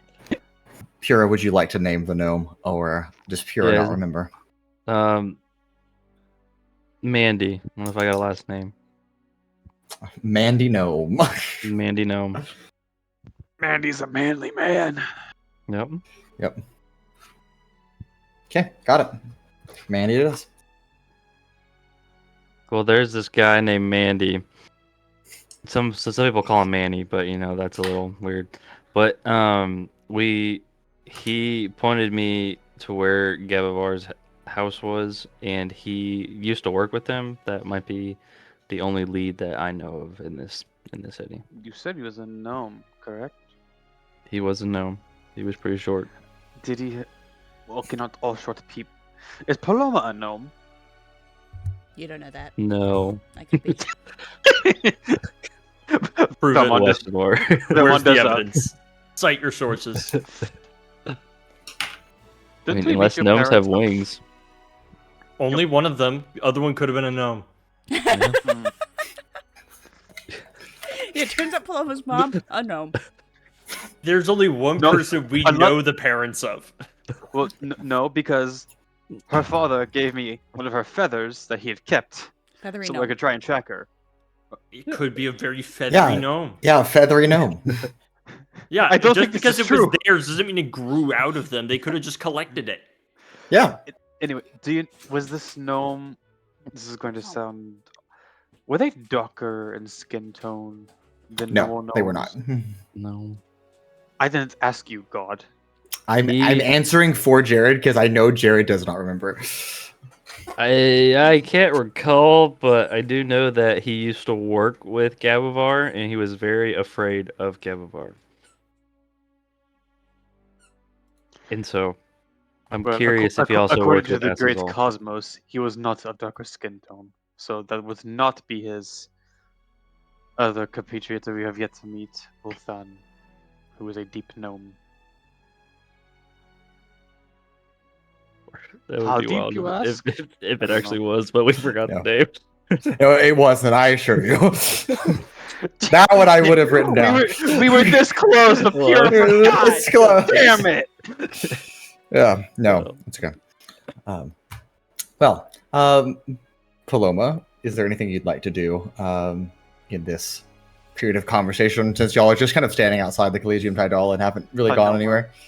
Yeah, why not? I'll cast Legend Lore on Gabavar. Okay. All right. Turns out he is weak to water. We could have done that the whole time. Turns out he's dead. He slipped on an ice cube when he got home and died after writing a very strongly worded Bro. letter. Y'all hear like Well, talking, and Paloma's just like do do do do do do. yes. Describe for me from the do how legend lore begins to manifest from Mirex to Paloma. Does it have a screen? Does it have? It does have. It has two screens. It has a larger screen on the left side and then a smaller screen on the right side with a little keypad. Okay, so I imagine it's just Auron just starts scrolling, it just flies past, and she has wait, scroll back. Okay. Paloma, as you begin to read in Auron, you read accounts of blood, of murder. We know that Gabavar Thieves has committed some vile acts. Maybe see Pura's wife named on there, and his village. You also see Vellmon's parents. You see experiments, unethical, immoral even, conducted on people. Fire. You read about a passion, a success, a horror, a satisfaction, and maybe some disdain. Then you read about footsteps running in an alleyway. You read about a muffled conversation occurring between two people. You read about the inside of what you presume to be Gabavar Thieves' office, and read about a shadowy figure discussing with him. There's a feeling of disappointment that you read about that swarms in the room there. And then you read about his death the second time, how he falls to the ground, a dagger plunged into his chest. You read about gloved hands moving the body to a specific spot, positioning it in a certain way, moving the dagger, and then extensive cleaning, scrubbing the office and his home of any evidence left behind. And then, as perhaps Acadonian fate would reveal, there is a riddle, or maybe a poem, that accompanies the last message read on Mirex here regarding Gabavar Thieves. And that is, handshake few and far between, an untold truth in place you've seen, convincing true for only one, lest such deed should come undone. Fate well bent and story told, a single lie for a choice so bold. Will you please send And that part? yes, I will. Thank I you. will. I was about to say, can you send us a transcript of that? I can. Yes, you're in.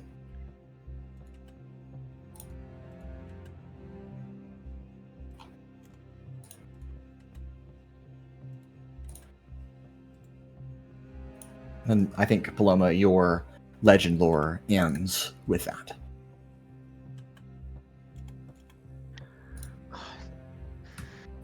Screen kids these days, Mm. are always so absorbed by it.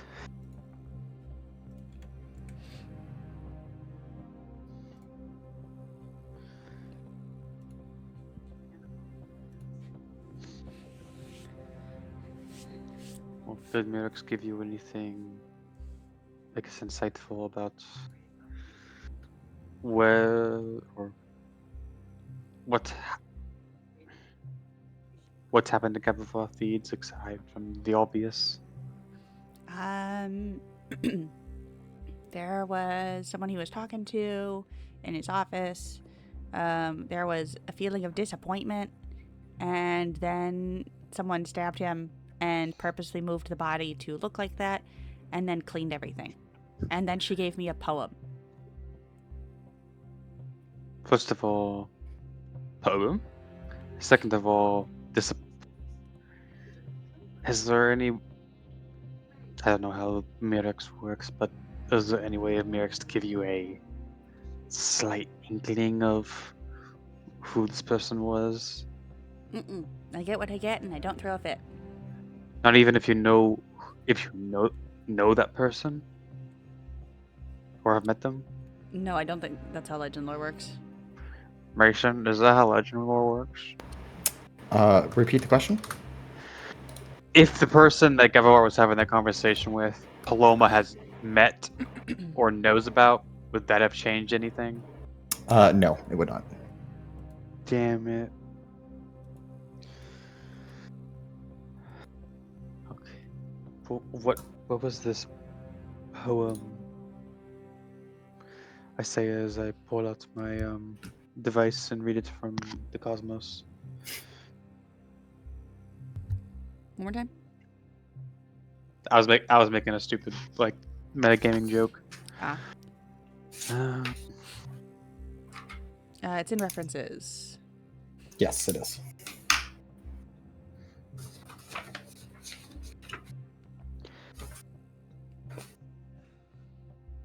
Something about a handshake and a lie and deeds coming undone. Something about fate or whatever. And then another lie. Or maybe the same lie. Who knows? Well, as much as I'd hate to boast Paloma's ego, from what Mirrex said and what we know,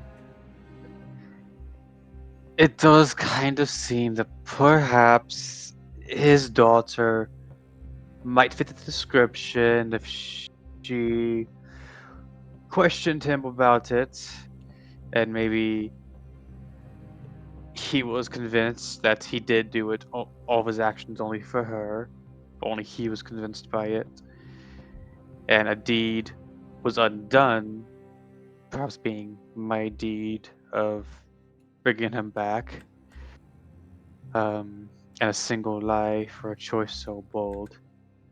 He probably lied about what he was doing to his daughter for a choice to save her.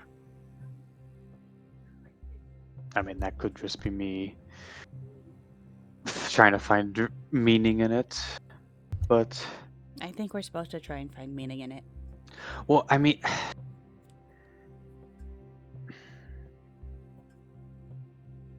Obviously, yes, but I don't know if that's me just trying to expedite the process, or if that's truly what it could have been. I mean, we're just we didn't- brainstorming. we didn't know his daughter at all, so I mean, I at least would say I wouldn't think someone would, or someone's own child would murder him for something like that. But I mean, I guess if murder runs in the family, it, you know.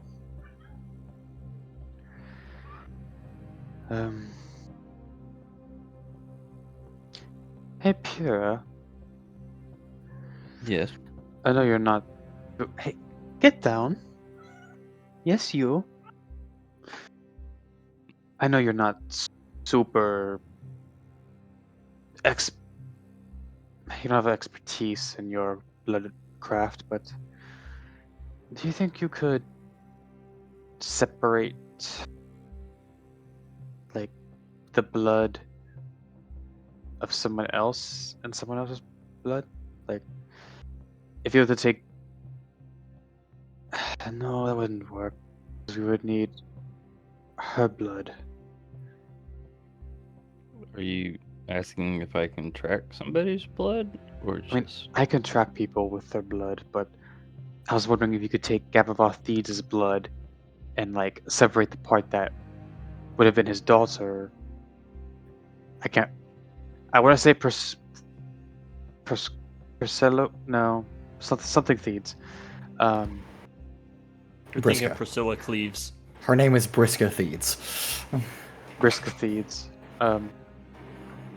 My thought was to try and single out like her blood from his because it'd be similar, but we would need to have we need to have her blood in order to. if her blood was Depends. mixed in with the other blood, maybe I she mean, cut herself in the way, mm, or whoever killed him maybe. cut himself. I don't believe we saw any blood around him because it was very well cleaned. Maybe we should go back to the house and investigate some more.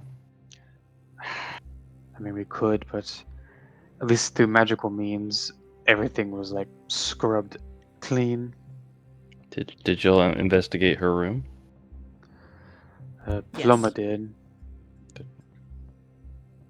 House was clean of evidence. Someone did their business well. Shoni, Yes. I know you tend to like glow or light up whenever we're around one of those people. Do you think you could be able to detect if half of one of them, like if we were near Briska Thiedes, if you'd be able to pick up on the slight bit of her that is Galva? I could try, but I don't think that's how that works, but we could always give it a shot.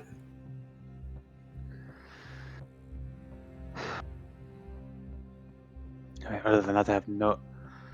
Unless we could find her room or go to her room and find like one small piece that wasn't scrubbed clean, like a single hair or maybe a fingernail that she like bit off. Y'all check under the bed. Again, Paloma was the one who checked. I didn't. I was more. I had my face in Gaval's chest. Oh, I That tripped and my face went face first into his chest. It was disgusting. yeah. My only idea would be for us to go back to the house or find this gnome. So those are. Other than that, I have no idea. I mean, did you meet the gnome in the same general neighborhood or area? Yes, I think so. I think I remember what his storefront looked like. We could try that. Well, I guess we could, on the way, stop by and discreetly ask, and then go from there. Okay. Is anyone opposed to that? I know you, Genevieve, and Norek aren't really as entangled in this mess as we are, but It's our problem now. We're a team. I mean, technically not. You were not there to witness the murder, but you know. Yeah, we would be making you like accomplices in a lot of things. I mean, We're already accomplices literally in a lot of things. helped I us was about- kill other people before, though. And I was about to say, That's Marek literally incriminated us by angering the Gilded Order and then running straight to our home, so... Yeah, we all incriminate each other around here, so that's what I'm saying. If We're I'm a playing criminal, you're a technicalities, criminal. Everybody's Sharing is incriminating caring. everybody. Yep, that's right. More charges for all of us. Oh crap, that means we're all terrorists because of Paloma. I've never incriminated y'all in a single goddamn thing. Well, now you're terrorists by proxy because you're with us. So Well, she's done some very They bad. helped orchestrate the actual terror attack. Didn't you almost crash an airship into the skyport? Yeah, but I didn't. Didn't you incriminate us with stealing 7 platinum balls? No, because no one even knows I did that, because then the house blew up. Wait, I thought you didn't do that. I didn't. Wait, you stole 7. What? Paloma? What don't we know? So much. First you say you're a gnome. Y'all don't know now anything, you're actually. She's a gnome. That's the answer. All right, Vellmon's gonna roll a intelligence check to see what he knows about. Nope. He doesn't even know who Paloma is. I can't. Not to rain on your parade, but the clouds overhead begin to rain in the city of Oceavester. Ha ha ha ha ha. First starts with a drop here, a drizzle there, followed by a crack of thunder in the distance, as a small, late-year storm begins to roll through the twin reservoirs. And you're just standing outside. Is it just me, or is this ominous for something we're about to encounter? Yeah. Not to rain on your parade, but I'm raining on your parade. Not everything's Sorry! Vellmon. Sometimes rain is just. I didn't even know we had a parade. No, We are the parade. I saw a bunch of plays about this when I was younger. Like whenever something very like suspenseful or like dramatic's about to happen, it always rains. That's crazy. How are they making it rain in the play? Good question. Granted, during the play, there was just like some bluish like fabric they just kind of waved around. But you know, suspension of disbelief. You know. Yeah. That's not how real life works. Is that what you've been judging your whole life on? Is that why you're so dramatic? No. Insight check. No. Altrix, the DC for you is 15, just because you're very bad at reading people. It would literally be like 1 for anybody else. So Marek was gonna go find Genoma again, and he didn't want the rest of us to go with him. What'd you say, Altrix? Someone should go. Oh yeah, you don't know. This is me speaking. Someone should go with Marek, just for safety. But Now I can't pick you guys off. hey, Come on, tonight was the night he was gonna Mason, take care of. I did this exact same thing in my campaign. I'm not gonna kill you guys. And This time. well, I didn't kill them, but they were all separated, and then I drugged them. Oh yeah, I mean, All my homies love getting drugged. all my homies love it. Clipped? I mean, yeah, don't you? Get neutered? What did you just do? That's a Like snip, you know? Yeah, he said clip, and I said this, and Jared said I see that. yeah, that's fair. Jared, I know you were. Imagine that the fucking BBEG my line of work. captures us, starts neutering us. No! Beat us, but hopefully Moving on from this conversation, what is the party Rewind. doing? See, the titanium blade is called a titanium blade because he's a No, titanium no, blade. no, no, no. Moving on pretty sure from you this. leave no descendants to challenge. Moving on from this conversation, Marek- what is the party doing? I'm going to go find Genoma, Dan's dead. and then everyone else was going to go back to Gavivar's house. Yeah, we're gonna stop at our Pura will lead them to the gnome place. Okay. If you The remember gnome place. it. And then The gnome place. the gnome place. think- And then, yeah, we can go from there. Ultrix is going to begin preparing the stuff, but has to go through Paloma's filing cabinet. Okay. Sure. All right. So we got Marek and Genevieve headed to find Genoma, wherever she may be, and then the rest of the group going to first to find Mandy the gnome, and then to Gavivarthi's house. Is that correct? Yes. Is Okay. Marek wanting Genevieve to go with him? I think I might have missed something about that. He said he wanted to go alone, but for safety, I really think, like, you know, buddy system. I can at least keep my distance, She's tailing me at this point. Okay. pretty much. Marek, we will start with you, though. I'm going to have you make a investigation check to see if you can locate in a vast, well-constructed neighborhood of these large townhomes, basically, that have they're separated into like color groups. So you've got like the red district, the green district, blue district, and so it's like basically this rainbow of different groups within this luxury neighborhood. And you have to wonder to yourself, even in this moment, that Zareth was obviously paying for her tuition, but obviously was paying for her to have a nice house here too. And so she was at least well taken care of. But you were going to make an investigation check with disadvantage, since all you know is that she lives here somewhere, maybe, and don't really have anything else to go off of that. Can I provide some bardic inspiration to help with Sure. the rolls? Yeah, you can give a gardens here. Well, gardens. You can give a bardic inspiration. That is a whole word. Go ahead. Okay. What does that mean? Bardence sounds like a good name. Bardic inspiration. Bardence. I said gardens, as in guidance and bardens put together. But You get a Way to rain on D8, my parade, Mason. or if you fail a D20, you can. Oh yeah. So if you fail the D20, then you can roll a D8 to see if it helps you pass. Okay, I got a dirty 20 on disadvantage. nice. Wow. Okay. Rolled an 18 I think. and a 19. Hey, dice told us right. Very nice.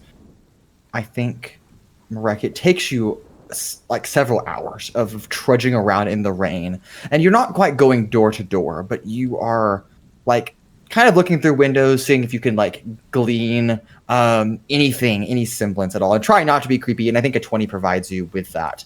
But finally, come across a blue roofed building, a townhome that's probably 3 stories tall.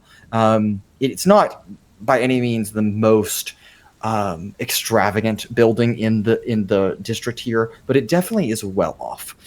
And I think you catch what is your best interpretation of the back of Genoma's head through the window, sitting at like a dining room table in like a bay window.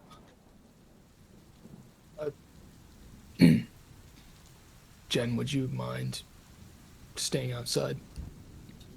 I don't mind. I'll find a bench or somewhere to sit. Hopefully covered. I'll be fine. Thank you. Good luck.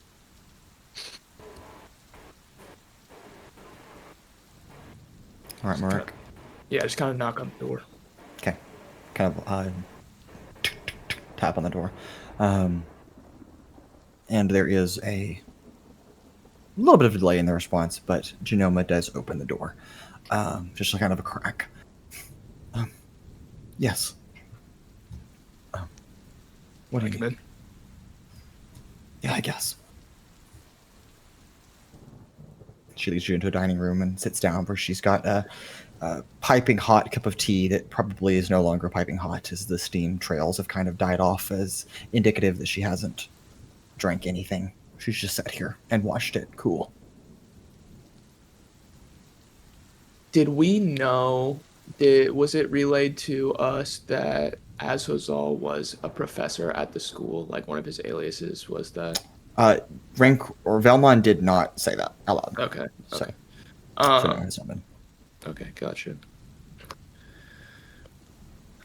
I don't want to intrude. I just want to make sure you're taken care of. And I want to pay for the rest of your tuition in Zareth's place so that you at least can do that.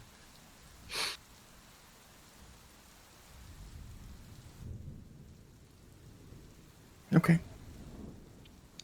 And he just kind of takes out a big bag of gold and he drops it, and he's going to give her 2,000 gold. Okay.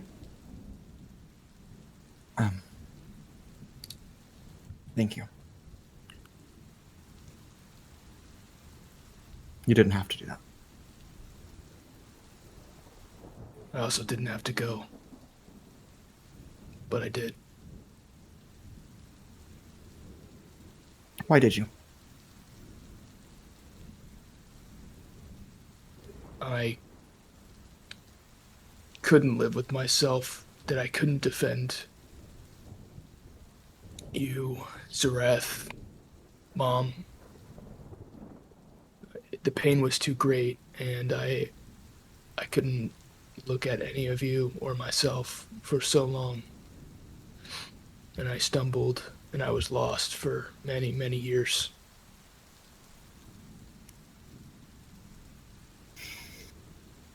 You know, I was just a little kid when you left. arrested his best to take care of the two of us. And it was hard, sure, but as we got a little bit older, life got a little bit easier. He got a new job, and, we kind of stumbled across what we thought was a turn of fate, maybe.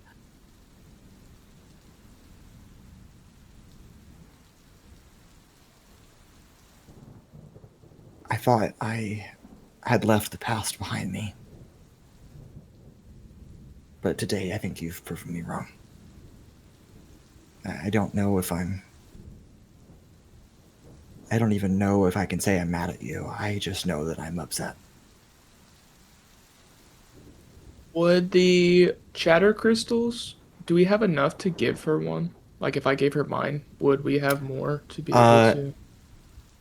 Yeah, I think there's one extra. Yes. Okay.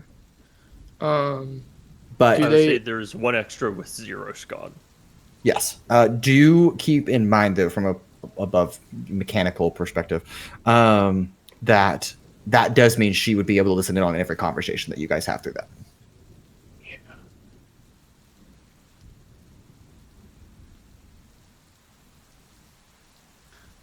I mean, you could always get your own satchel crystals. I mean, That's what I was one. thinking of too.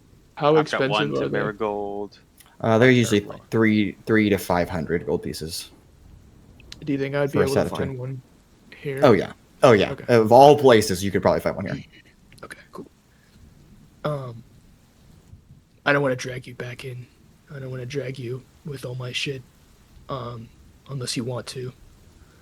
I'm gonna get a method for us to communicate if you want to, and come back and drop it off. Okay. And I'll be here any way you want or need, but I'm gonna give you space. I just wanted to make sure that you could fulfill your dreams and leave the shit in the past if you wanted to. Yeah. Did you give him a funeral? Best I could. All things considered. Yeah. I'm torn because I don't know if I want to know if I don't want to know. I won't tell you.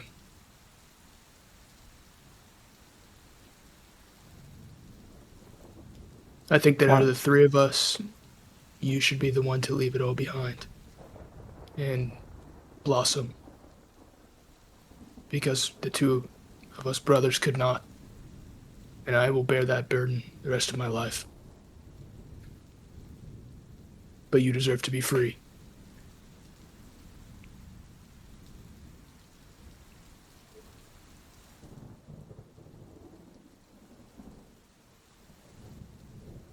I don't want you to pretend that I don't care about you.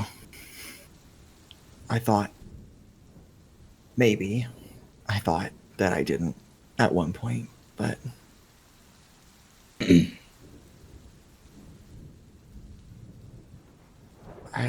maybe it's also foolish to fault the younger version of you for doing things that the older version of you realizes were regrets.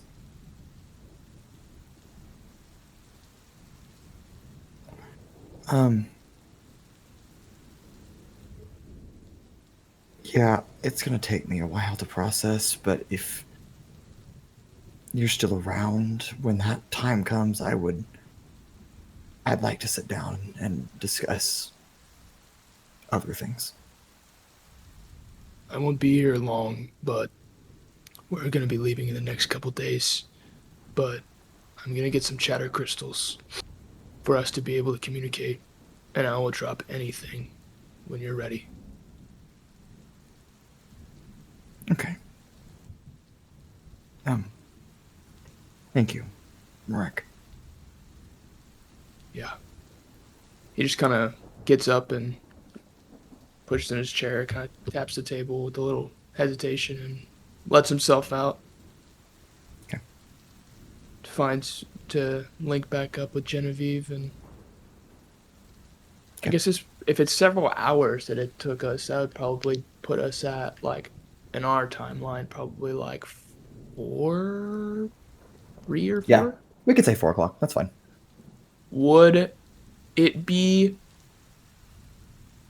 You have too time to go. long You have time to go get Chatter and Crystals drop come them back. off? Yeah, that's Okay, fine. yeah. Yep. Can we just say that we do that? Yeah, that's fine. It'll cost you. We'll say here in Oceavester, we'll say 350 gold pieces. Will be fine. Okay, for the 2 of them? Yeah. Okay, I'll subtract that right now. You said 350? Yep. Gotcha. Okay. And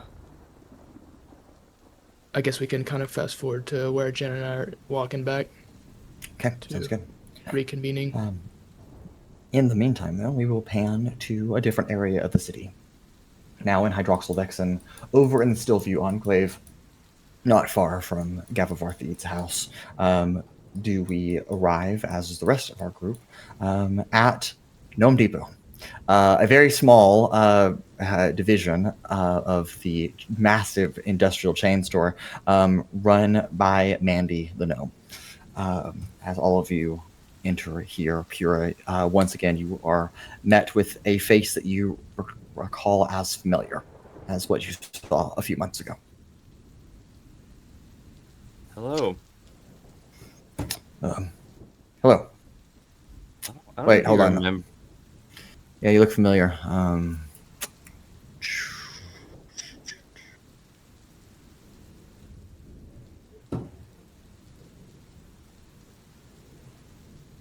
Who are you again? I'm sorry. I can't place your face to your name. I'm Pura.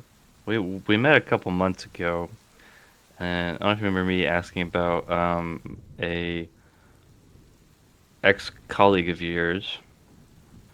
That's right. Yep. Okay. All right. Okay. Yeah, he was known as the Yeah, I know. Yeah. Okay. Yeah, you're good. Um, Sorry, I don't want to say his name out loud. Yeah, I know. Anyway,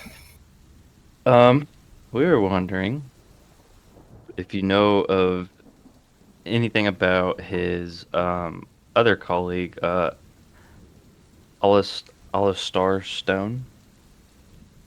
Alistar Stone. Yeah, that name does sound vaguely familiar. Make a history check. That's not good. Yeah, I recognize the name maybe, but I don't really have much information beyond maybe a vague recognition. So. Okay. Have you Sorry. seen? Oh, no, that's fine. I mean, this was kind of a long shot for us coming here anyway. Have you seen the guy that we talked about last time walking around at all lately? No, I try to avoid him, so I don't really keep tabs on him anymore. And did you know that he had a daughter? No, I don't think I knew he had a daughter. Okay. Man, I don't believe in the. I'm not really a religious guy, but man, I pray for that guy's daughter. Yeah. You wouldn't happen to know anyone else in the city that might know anything about him or his daughter, do you? I've pretty much cut ties with all that. I try to be a straight and narrow man, you know. Yeah. Putting my hands to the craft and staying out of the alleyways of the city. Do you know of any? That's not really gonna work. Do you know any alleyways that he used to visit a lot in the city? When we worked together, we had some operations outside the city, but I don't think I've seen any activity. I don't leave the city very often, but I don't think I've seen anything outside the city for that in a while. So. Okay. Have you heard any rumors, anything going on in the city that would be concerning? I mean, well, when they're not rumors going on, sure, but I mean, about the war that's probably about to happen? Yeah, Yeah, we know about that one. Yeah, that's going on. It's driving the cost of materials preemptively through the roof. Oh, okay. Well, iron, for example, was real cheap last week, and now it's 10 times the price it was. Interesting. All the trade blocking outside of Astara. So now I'm gonna have to rely on land shipments, which take 4 times as long to get here. But you're still able to. Oh yeah. No, I mean we're fine. The city. Hydroxyl'vexen's an industrial city. I mean we're fine. It's just the cost of materials is going up, and even when there's cheaper materials available, I guess the wave guards have been eating it up for shipbuilding. So. Well, I'm sorry to hear that. Thank you for taking your time out of your day to talk with us. No, it's fine. I hope you find whatever you're looking for. And for your own safety, be careful. Yeah, we will. I guess I walk out of the store. Okay. He's got nothing. The other thing we could do is maybe knock on Gavivar's neighbors' doors and ask if they've seen the daughter at all. They left his body there. No one noticed for 2 months. We smelt it like as soon as we walked up. So either they noticed and they just didn't give a crap. Didn't care. Correction. Or someone noticed they were missing at their work and then didn't care enough to check in until a stranger who came up and was like, "Where do they live?" He was retired. He was retired. So. Yeah, but it was like they were known to come back occasionally. Yeah, he was teaching classes. Yeah, exactly. Well.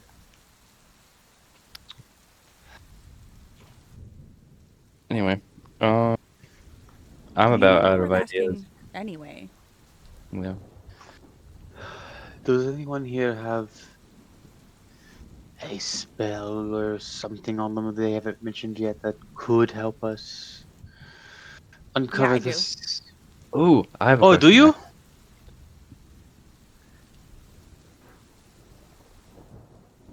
Ta-da! Vellmon looks excited for a second, and then Shodi relays that, hey, she's just flipping you off, and he just kind of. She's giving you the bird. Is that offensive to say? Vellmon just kind of man. You didn't. I mean, you didn't have. I know you're not the nicest person, but you know. All right, let's go door knocking. He seems legitimately upset about that. Oh my god. Would the daughter that I know you just said the name Briska Thiedes be considered undead? You guys don't know the status of Briska Thiedes. Why would she be considered undead? That is fair. Why would she? Well, just because of all the. I see what you're asking now. Thank you for clarifying.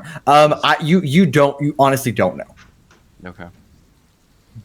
That would require further investigation, and that further investigation would require knowing where she is. Investigation. Okay. She is on Hylathia. Yeah, that's correct. She's on Hylathia. So or she could be, or she could have been on that one spot on the moon, but. Fuck off. I mean, we could try searching her room to see if there's anything she. I'm sorry. No, too late. We got it. It's on camera. I tried to forever. Digital forever. It was louder than every word you said prior. He tried to hide it. Nope. Too late. About 2 seconds too late. I felt it coming and I was like, wait, let me mute my. Oh. Yeah. It's happened. It's immortalized. Damn. What was I saying again? Frankly, I don't know. I don't know. I was a little distracted. Going back By- to their house and searching his daughter's room. Right, you could possibly search her room to find a stray hair, something of her that is physically of her being, and then I could track her that way. Also, sorry, I had a little. I had this new fizzy drink they were talking about over at the inn. A soda. Was Very there interesting. alcohol in it? Sota. S-O-T-A. Sota. Sota. Alcohol. I didn't taste any alcohol, but I mean, I wouldn't. Flores would go okay with it. Interesting. And now Pura's on a new quest. It appears eyes just kind of like glaze over as he's just thinking about this drink. All right, to Gavivar's house to see a putrid body again. Before we go, Paloma, I'm trying to find the document that had the list of all the people who've been replaced with duplicates, but it's not anywhere between places where pickles are found and this place is a fucking cult. No, it's in it's in L for lair, and then subcategory B for bitches. Wait, this section is alphabetical? Yeah, just that drawer. Just that drawer. It's a third of one drawer is alphabetical. L for Lara, B for bitches. It's in category L, subcategory B.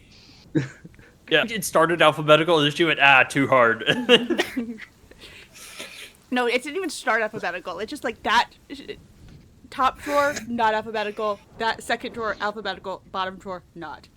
Bottom drawer is like the Dewey Decimal System somehow. The Paloma decimal system. Oh, no. What the hell is Paloma on? Drugs. Not So many sharing, drugs. Whatever it is. Well, obviously. but, An like, indeterminate what kind? number 'Cause of I need toes. some. Yeah. The flurry of toes. So many. It's really just Paloma cramming pills, but Every time she flurry of toast someone, she gets high. All right. All right. Here's the list. You can have it. Do you want Owens? Do you need me to find the list? I'm trying to somewhat consolidate the stuff to talk to the president or Yes. chancellor So about. I have the high priority patients. I can send that to you. Yeah.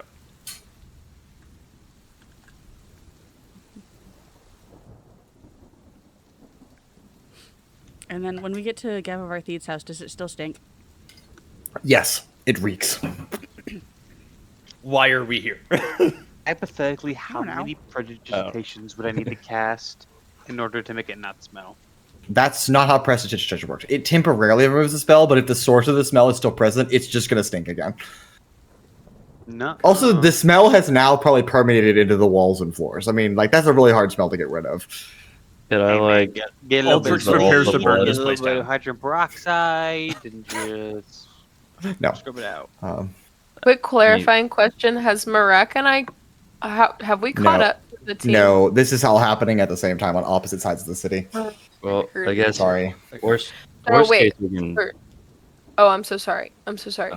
that's- Well, is the plan that we just meet up with them for the meeting and that not at Thieves' house? Y'all didn't really discuss a plan, so Well, we know the timing of the meeting, and we know Yes, we you can do. tell what I'm time it is. I'm assuming it probably makes sense that we would just That's head fine. over there. Yeah. sounds good to Okay. me. Okay. I guess worst case we can do at Gavivar's Thede's house is just dispose of the body. If we do go. Like, is that the plan, or do we Please. want to keep him here for the purpose of letting people know? I Plus, am in the camp of Paloma dispose doesn't of want it. to stuff him into the 2 bags of holding that she has. Well, I was just thinking I could like take all the blood and make a giant ball and then It's- just shove it in the Bro, black that box. blood is like dried and decomposed Yeah. by now. But I don't think that matters. I have Honestly, an it's almost like a idea. jerky at this point. Yeah, it matters. It matters, Pura. It matters. I can't just Yeah. like lick. Okay, but I Yeah. can.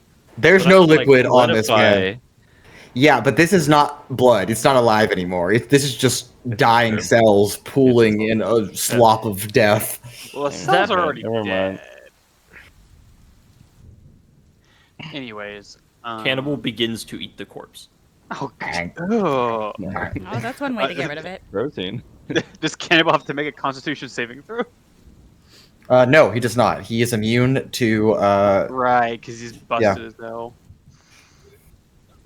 He is immune to Everything disease, that's not from his own specifically anything he eats. Yep.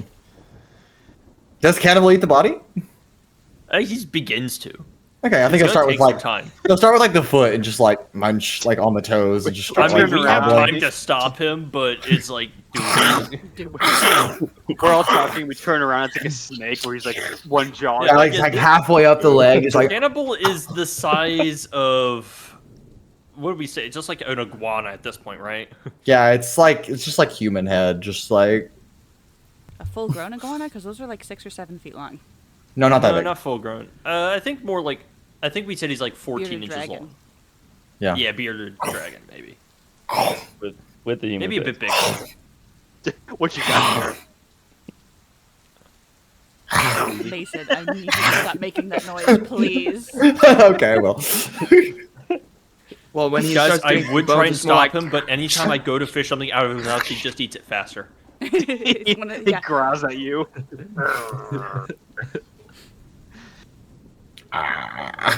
Altrix, you need to like train him not to be food aggressive. That's not good. I named him Cannibal for a reason. You know, now that I think about it, what happens with the rest of your dragonflies? They're just in the tank. I just couldn't keep Cannibal with them because he is now so big that he will eat them all. But you called him Can. So, Altrix, did he eat the other dragonflies? He has a history, yes. Now, it has a normally because Yeah, you know they were about the same size. Normally, it would just take a really long time for it to happen, but now you can do it in like one go, and I wouldn't have time to stop it. So, yeah. Anyways, what I'm not bio sure how- were we here again? trying to figure out, find any little clues we could about what's happened to Gavavar, who was Okay. here. You know, I was going to ask again, did anyone have any special little magic thing to help? But last time I did that, someone flipped me off I mean, and gave if me it's the bird. where all Uh-huh. the magic has been scrubbed, I take it I cannot cast spell signature on that. Correct. Technically, if a spell was casted to Dan, the scrub- answer is no. I'm sorry. I would go up to Briskathid's room and like quintuple check any little hair. I know we said it was cleaned, but like surely like there was like a tiny little hair that was like caught under like a Prestidigitation pillowcase. is a crazy spell. Shut up! Don't give me ideas. Okay, in lieu of making of having a dice check here, I will permit you to search for like a period of time. So you'll just lose several hours in searching the house for anything instead of having to roll to find anything. Is that fair?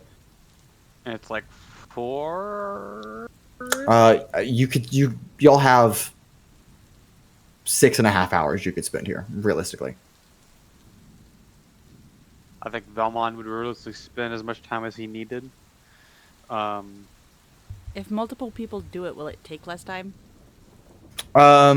I mean, that depends if you're canvassing each other's areas or not. I think Briskathid's is the most pressing one to search for. So it's, I guess, up to everyone else who's here. I can help search also. I have trash investigation. I don't know if you want me to help.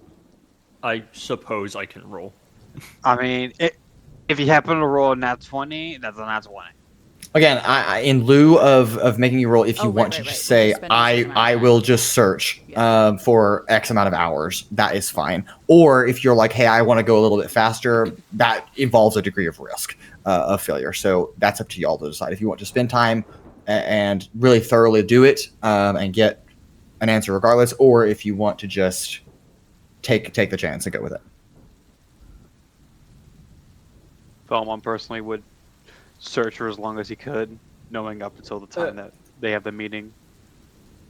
Just to clarify, because this guy was a, scholar of sorts, and he had like he took notes and was retired. Did he possess like alchemical or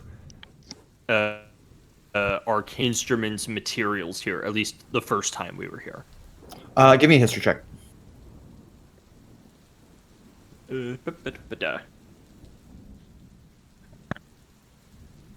19.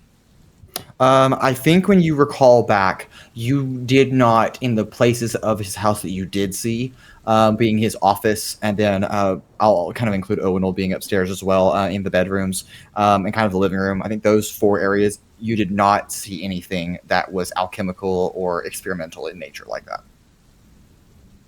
Okay. And therefore, I guess I do not see any of that right now either. Yes, the house has been picked clean. So there's no pots and pans, there's no books on the bookshelves, there's nothing on the walls. Not pots and pans? Dude, They took everything. I took everything. Bro, I mean, killing someone, okay, like, not a good thing, whatever. Phone, dude. But you took his cutlery? That's fucking diabolical. Coincidentally, when we were searching Aspinus's place, did we happen to see a random set of cutlery that didn't match anything else? No. Damn it. Yeah, because if we did, we would have taken it. Yeah. Paloma Y'all did take some cutlery and then sell it, but whether or not that was Gavivar Thesis or not, who knows? But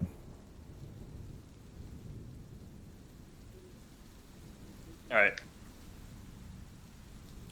I resign that there is nothing here. I will not be searching. I will be compiling our evidence. okay.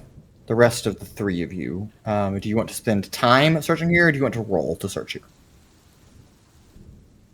Sounds good to me. Are you able to give me how high of a DC it would be, or no? If you want the absolute maximum amount of information you can gain, it is a DC 30. I'm just gonna spend time because I get a +0 to investigation. I get a +1, so... Okay. I guess I'll spend time as well. Okay. Pura, are you spending time as well? Yep. Time. Okay. All right. Over a period of several hours, while Altrix compiles evidence in this stinking home, the other 3 of you pick through. You look between. You look underneath the pieces of furniture left over. You look on bookshelves, and over a period of 5 or so hours, I think the most notable thing that is found is dust that has settled in this home over 2 months of being unused and not taken care of. I will again return to Paloma's initial interpretation of the home, which originally was our first attempt going through when I described it. Whoever did this did a fantastic executed job in understanding that there were little things that could be left behind, and that person or group of people or whoever it was took incredible care and caution to scrub not only the magic of this place, but scrub any blood stains, any pieces of hair, any evidence that would possibly link to either of the 2 inhabitants of this home. There's not any hidden rooms or secret compartments. There are. That is a fair question. There are no hidden rooms, though. There's nothing behind paintings or anything like that. There's no paintings on the wall, so you would know. Yes. I mean, it doesn't. Giving it a second go around doesn't hurt. Yeah, as you look through it, you are now for sure that there is nothing else you can glean from this investigation. Especially because if we didn't double check it, Mason would have hidden something, and then we would have regretted it for everywhere. That I don't operate like that. But I'm saying that's just how the universe works. It's like Sure. we go to the store Yeah. looking for something, it's never Yeah. there. But when you don't go to when you go to the store and not looking for that thing, it's there. sure. Um, Yeah. It's okay. Hey guys, I have a question. Yeah. Maybe I'm just forgetting something, but among the houses that supported the Gilded Order, 2 of them are not on this list of priority patients. One being Thundelver, which we kind of attributed to just, they have steel, therefore Thundelver follows suit, but there's also Cromwellin.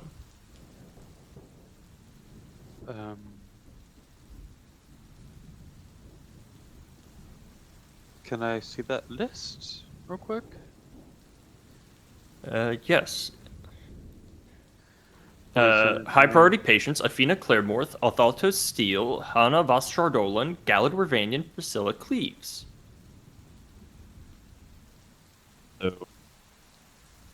That's 5 out of the 7. Whenever we talked to Madame Lepori, she wondered why Cromwellin and Thundelver were not on the list, but she speculated it was because their business partners were already on the list. For Thundelver, it's Steele. I don't remember who it was for Cromwellin.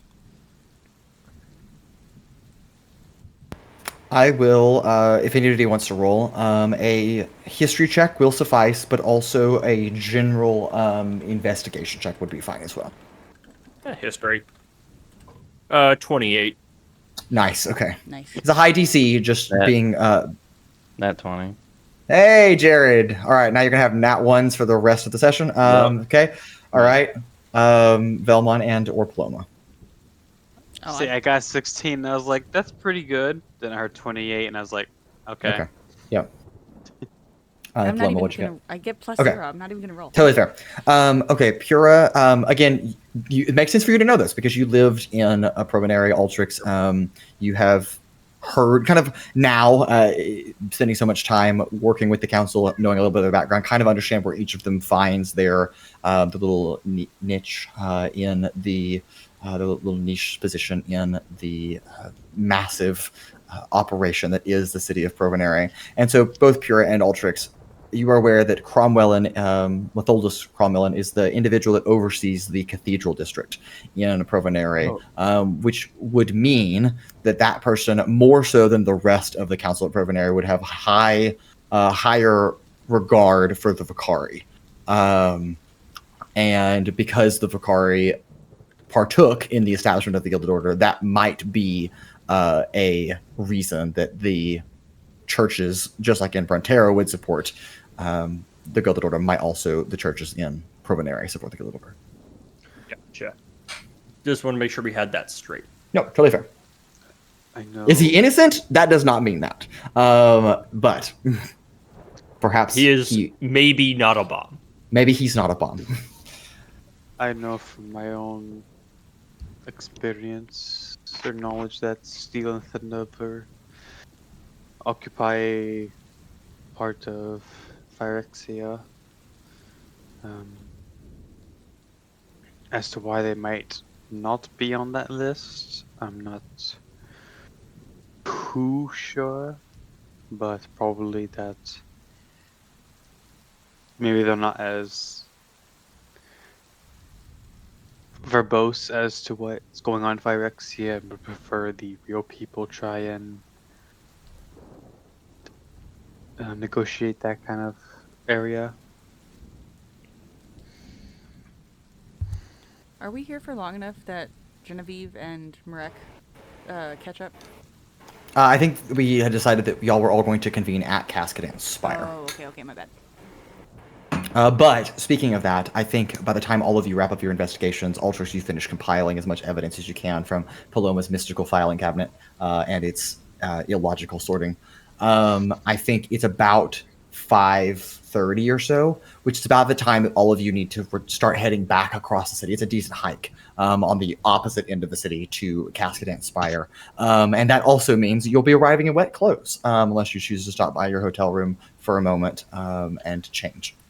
But I mean, couldn't we just cast prejudice? You can also do that. I can never Prestidigitation. Prestidigitation. Prestidigitation. Prestidigitation. Nope. Prestidigitation. Prejudice. Don't hurt yourself. I cast prejudice. Yeah, I cast prejudice. I am now racist. No. No, that's Pasha King. Nope. Pre. It's okay, Dan. We know what the spell you want to cast. It's fine. Dyslexia sucks, man. We know. Prestidigitation. Prestidigitation. Okay, well, let's try. You got this. God damn.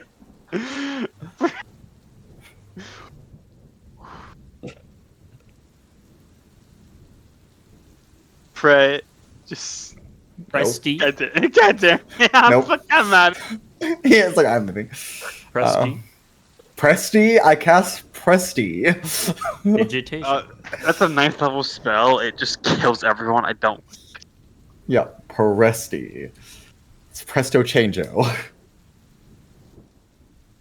Well, I will suffice to say that all of you, I think, depart here and reconvene outside of Cascade Spire with your other companions, Genevieve and Marek, as 6:30 or so, about that time frame, giving you, 15 or so minutes to discuss amongst yourselves anything you might want to do before you walk into the Capitol building of the Union of Finere.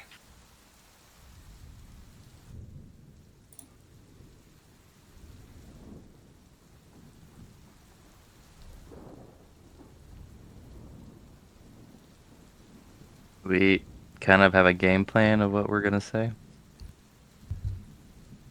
I think that's what Altrix was compiling all that information for. Speaking of, do you still need those papers, or can I put them back in the cabinet?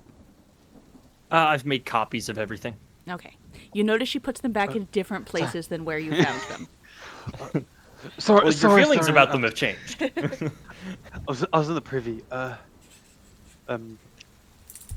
I think it's a decent idea to be prepared for conflict in case it turns out she is more on the side of what we're trying to oppose. True. Just Altrix, like precaution. do you have your bomb tester on you? Yeah. Pulled Okay. the stick. Oh, great Chancellor of Oceavester. Don't mind if I put this to your face.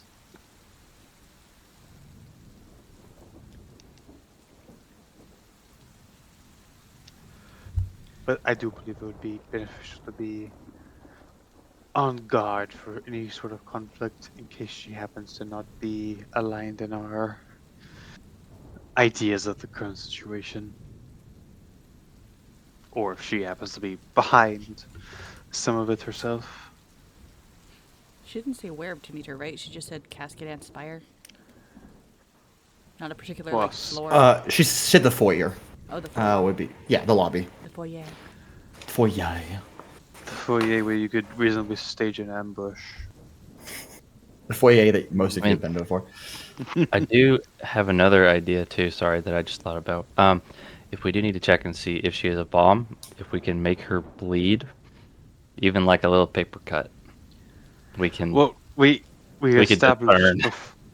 I have a solution. I will shoot the Chancellor. We'll determine if she's real or not. I mean, I could like, First of all, that attacking the Draper. Chancellor is not a good idea. Second of all, No, we established I'm before not when we saying- dissected the banker, the president of the bank in Provenere, that the oil or whatever in there is very convincing. Right, but I can physically tell if it's actual blood or not. But that would require us to attack her. Well, no, I'm I saying think we could fake something and like trip and then like maybe sorry and then have her Sure, fall. I and then- understand what you're trying. There's I understand different trying things to we can contribute. Pura, I We could understand put a trying to thumbtack in her contribute chair. Yeah, to the there you party, go. to the group. I myself feel that it's gonna sound very off-brand for me, but I too want to try to contribute to the group because I always have kind of imposter syndrome. I feel like probably attacking her or trying to stage an accident It's an where she idea. Vellmon, and you don't have to like it, but I'm just saying if we want to be sure that she's not a bomb, and there's just a single drop of blood, and I can figure it out. That's all I'm I saying. personally think Altrix is Yeah, magnetic because that's a good thing. idea to stick the metal thing on her head, because that's As less opposed to trying to. conspicuous. First of all, you have to stage, assuming we don't just outright attack her, stage something that looks and acts believable, that she trips and draws blood? Is there anyone Well, else I'm in just- this foyer who's listening to us? No, we did this on the walk. Y'all are not in the foyer yet. You're Okay. outside. Or we're using Shoni. It's going through everyone. Point being, I understand, Pura. I personally, I can't really speak. don't appreciate the kind of the tone that is going on here. I'm just trying to do an idea. That's all I'm throwing I'm out so, there. So. I'm sorry that you. I'm sorry that you feel that way, Pura. I wasn't meant to. I didn't mean to sound rude or accusatory. Only giving my opinion on the matter. Granted, we are a group. We are a family. We all have our own opinions in this, and they all kind of have their own merits. I am just one voice. However, if the rest of the party voices to go with their idea, then that's how it shall be. Okay. Sorry. That's good. Just and we don't even have to attack her. I mean, like if we did end up in a fight, like you were saying earlier, and she did bleed, I could tell. If she bleeds, we If she bleeds. kill her. If she bleeds, we can kill her. And she won't blow. Can Pura tell if it's that time of the month or not? Are there any guards that we have to be walking by? Oh yeah, there are waveguard all over the place. They're like, I think you've gotten a lot of like weird glances as you're standing outside Cascade Spire, and they're like, whatever. Okay. It is 6:45 p.m.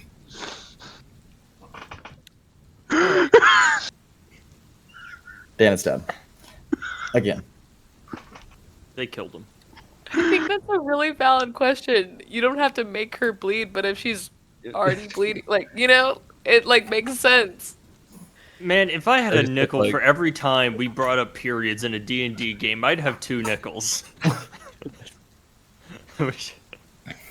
I mean, Where'd Vellmon go? Which is frankly fewer than I expected. What? Dan fell out of his chair again. The thing is, they were both in the context of let's get their blood. Are you suggesting that Pura can tell when it's any woman's time of the month? Yeah, I smell would it. be like, I don't even know if Pura knows if Can I? Pura can tell. I feel like Pura would be like, No, Pura. No, you cannot. I don't get like like little like the spider Yeah, you- tingle or Yeah, something. Yeah, you Blood. get your sixth sense. My Ah, senses are yes. I imagine Menstruation. it's a smell. If my senses are right, one of you ladies is on her period.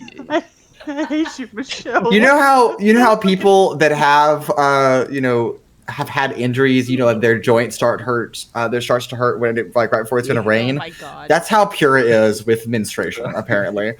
Yep. Just he gets like an allied ache. cramps. Yeah, a little ache in his shoulder. It's like, oh Like, man. it's coming.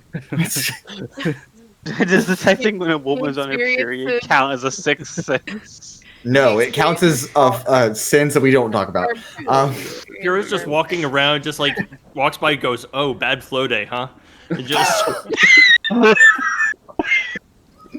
Well, it's 6:45 p.m. and you are all going to miss your meeting if you continue this conversation outside. So we should go to the meeting. wonderful. Figure it out As you enter into the foyer here,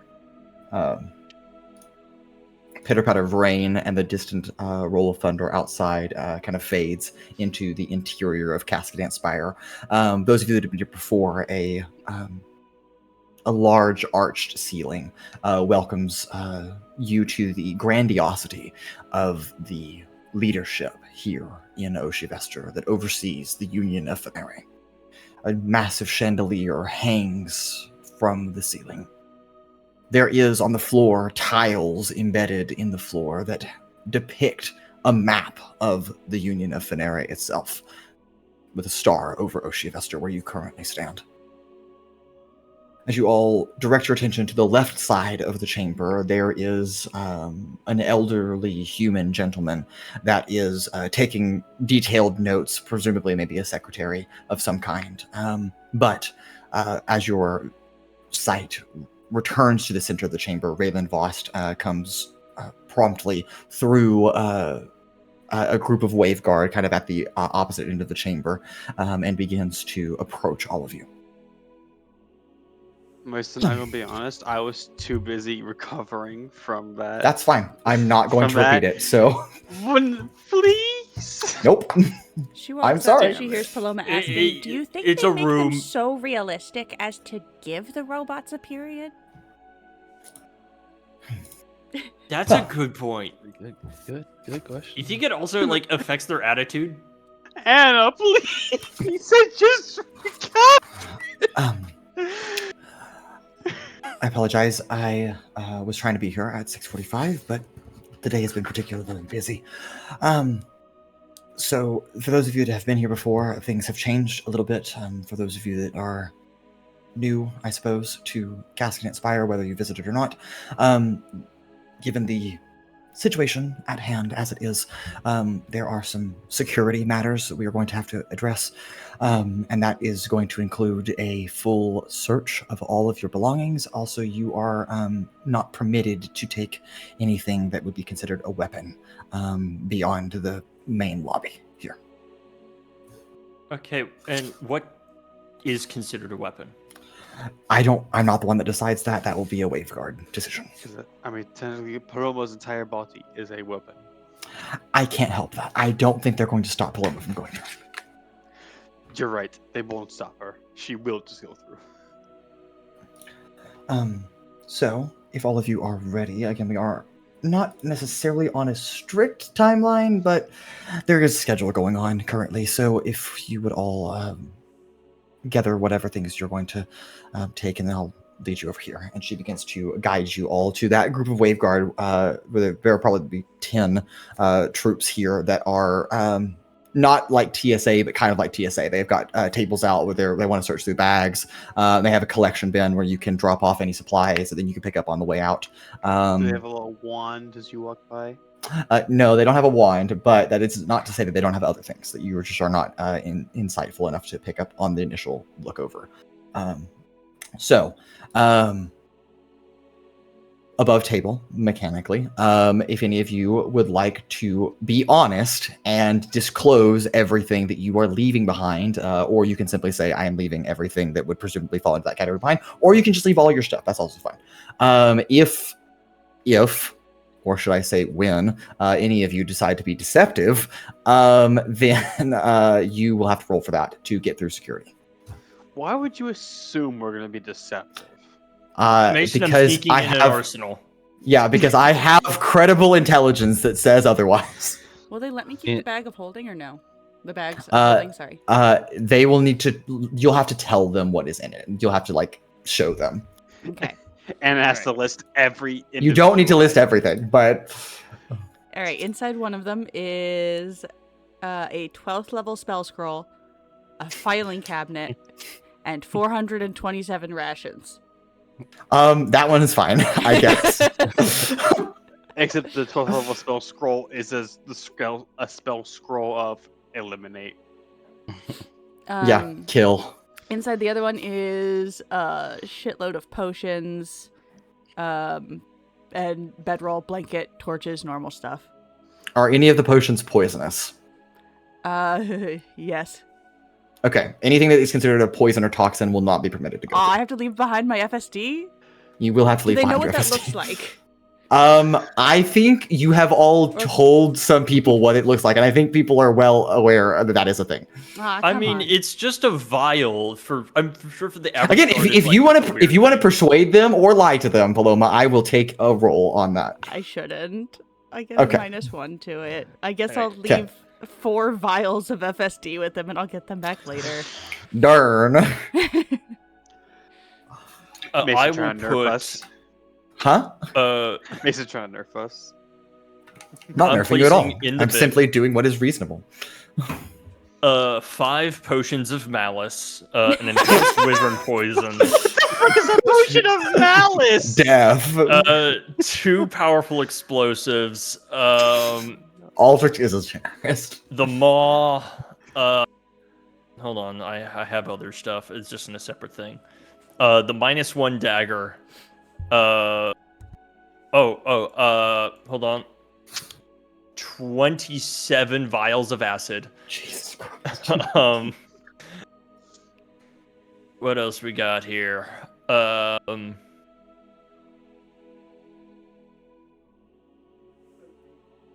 Oh, interesting. Okay.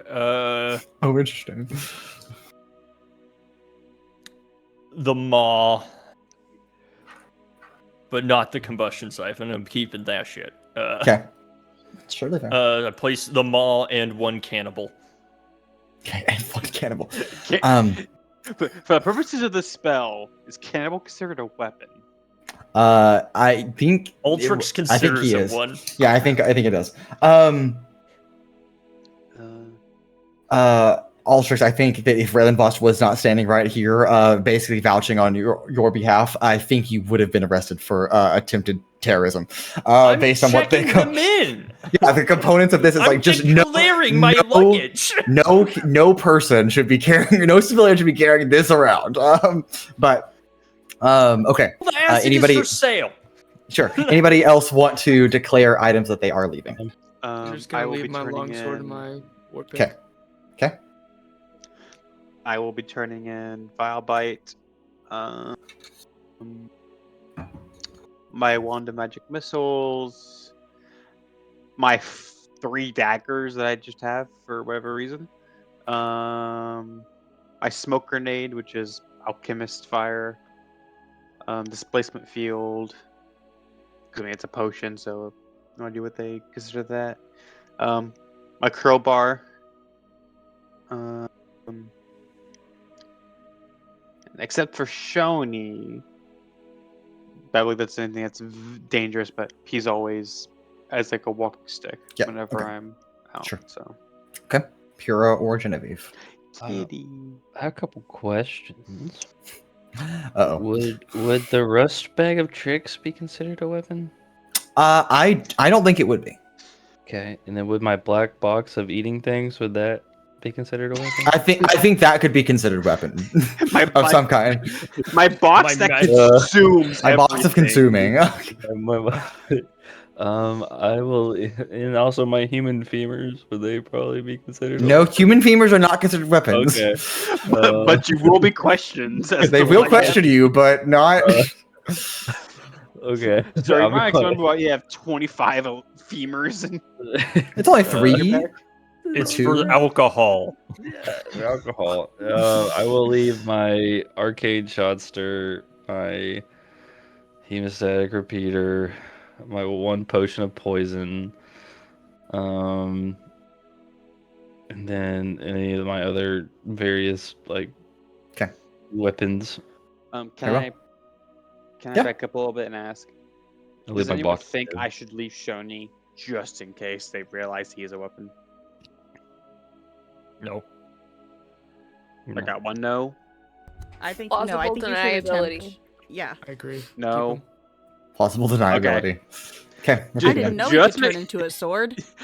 What? I had no idea my walking It's a stick sword, turned into my a magic bad! sword that can like just kill him. Oh, I grabbed the wrong walking stick. I do that all the time. No, 'cause Sorry, you I'm a lied. blind Disability man. Sorry, I can't see. Sorry, I grabbed my nighttime walking stick instead of my daytime walking Yes, stick. of course. The nighttime Uh, one has a sword in it. Yeah. Genevieve, what are you leaving behind? I'm just leaving my crossbow and my dagger. Okay, very well. All right, I am going to roll pat downs for all of you. If there is anything you are going to conceal, you have to beat the number that I roll. That is how we're going to do this. There's overtly like dangerous or like If I think that there's anything dangerous, I will let you know. Altrix does not have any weapons on this plane of existence on him. Right. Yes, of course. and he's not wrong. Sure. All right. Who would like to be patted down first? Okay. Altrix needs time to disarm. I'll go first. Okay. All right. Rick, anything that you're hiding above table? Mm-mm. Okay. All right. Well, even if you had, that would have been probably the best roll to hide it on because that was a 1 and 3. So, Hey, so they pat you down. These two guards are like, man, it's been a fucking long day. I'm tired of doing this. Like, this isn't my actual job. And they just like give you like a gentle like pat on the chest, pat on the thigh, and that's it. Well, that's Conveniently, well, Murek has an entire battleship. I in his actually pocket. forgot to leave a poison potion, so I have. that. Well, they didn't find it, so you can keep it. Okay, cool. All right, who's next? I'll go. Okay, Vellmon. Those are the same two numbers on two different die. So yeah, So one- I'm bringing a 1 an and a 3. entire- Uh, I'm bringing an entire cannon inside. They do not detect Shoni as an arcane weapon, because he's just a walking stick. So you were permitted to bring him in. Who's next? And I'm gonna throw these dice out the window, or out Anna's basement. Sorry. Yeah. Um, Don't hit me. I'll go next. Someone just walking All by right. the house and then just hit the little big dice out a window. Paloma, I presume that you are not hiding anything above table. No. They look at you, they look at your claws and they're like, no, I'm kidding. They take your hand. You are very weapon, ma'am. You're only 48% Rhea and 52% weapon. No, it's So no. 50% weapon, 2% gnome. yeah, Yeah. 2%. No, that's right. Extra 10% no. They do not find anything on you, Paloma. Who's next? Like I can go. Okay, Pura, are you hiding anything above table? I guess one thing I forgot was the cube of shunting. Okay, Becomes all right. the weapon. I will need you to roll to conceal that. So if you will give me a sleight of hand check, the DC to beat is 12. Is a cube considered That's a pretty high. weapon? I mean, it's a cube. It's a cube. That Can I shunts. give him bardic inspiration? Just I think it would be very obvious if you gave Bardic here. Hey! So that, no. that man has a cube. Ah, Arrest that man! Cube, get him! I was just singing. the sleight of hand. Sleight of hand, yes. 17. 17. All right, you carry the cube of shunting through, and they just think it's a regular cube. I mean, it's just a box. Cube. So, all right. Who is next? I guess we will assume Sizik is not present. Given that I they don't aren't think here. he has any Uh, weapons on him. He just... Yeah, I mean, he's got a leg, but they can't take that off. So, Sir, leave it. Sir, leave your leg legs, as a deadly please. weapon. we'll say that So, Sizik is back at the Grand Pearl Hotel, though. And then Altrix, I suppose that makes you the last person. Yep. Are you hiding I will- anything above table? Again, outside of this, in this plane of existence, no. Okay. It's You just have the siphon. you have the siphon. Okay. Altrix, are you concealing the siphon? I don't think so. No. Okay. Are you concealing the magnetic rod? No, he does not consider this a weapon. Sure. So you're just holding it. Yes, I am Okay. holding this blatantly. Okay. Sir, two questions. First, what is this weird cylinder that you have at your hip? Oh, it's just a tool. Can you elaborate? Yeah, No. it just used to power devices. Okay. Make a persuasion check at advantage. I mean, this guy doesn't give a shit at all. So.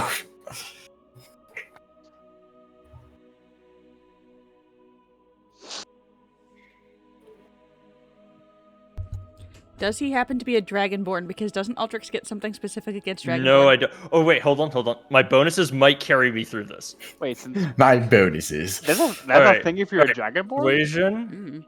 I thought he died. Where the fuck is persuasion? There. I used to.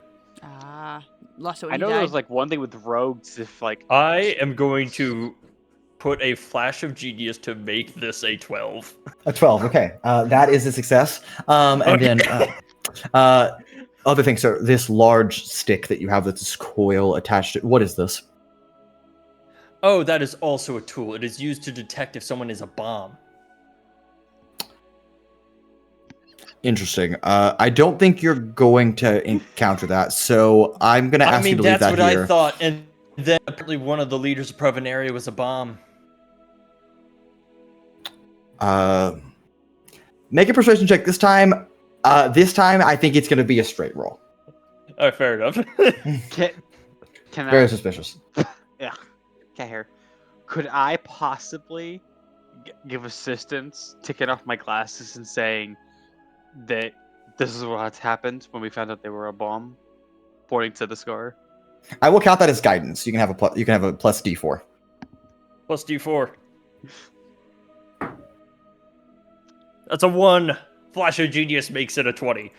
A 20? Okay. Here is the insight checks from the 2 guards that are asking you questions. Here we go. That is a natural 19 on the die, with a plus 1 is a 20 to insight. So that is a rollies situation. Damn. Okay. Straight roll, no modifier. Needed that plus 1. Yep, straight roll, no modifiers. Here we Right. go. Why didn't you roll a 2, Owens? I Ooh. would have if I could have. Not looking good for you, I'm sorry. 12. 12. It's a natural 1. Okay, yeah, that is 12. No, I was just trying to throw you off. No, it was not looking good for me, actually. That's a natural 1. Okay, sir. I suppose, just for precaution, as long as it's not a weapon and you can assure me that, I don't mind. Looks like a stick and some stuff. I put this to his head. He is wearing a full suit of armor. He is magnetic. Yeah, I'm trying to like get it through a gap. Oh, like at his face? Yeah.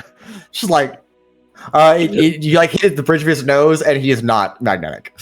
Some human guy. Good. All right. Well, again, I apologize for the delay. Just given the times, I'm sure you all understand. And she looks to 2 of the wave guard who have been kind of patiently waiting at like one of the corridors and nods to them. And they begin to turn and step and follow. It's been a minute. I have to test Relyn. Okay. She is not magnetic. Had a test. Totally fair. Is she It's still only mad at been like Altrix? 5. Is she still magnetic? Probably so. But the magic doesn't reveal that. So, oh, I'm sorry, Michelle. Thank you for letting me know. Nope. And- We already moved past. There we go. Yep. I will roll at disadvantage, but I will still roll. Since you haven't left this chamber yet. They're like, ma'am, wait, hold on. Walks by. All right, Genevieve, are you concealing anything? No. Okay. Then Well, why'd you bother? those were the best rolls that I rolled, so they don't find anything on you. That was an 18 you could have and a smuggled 7. in a So nuke and not have said anything. No, exactly. crazy.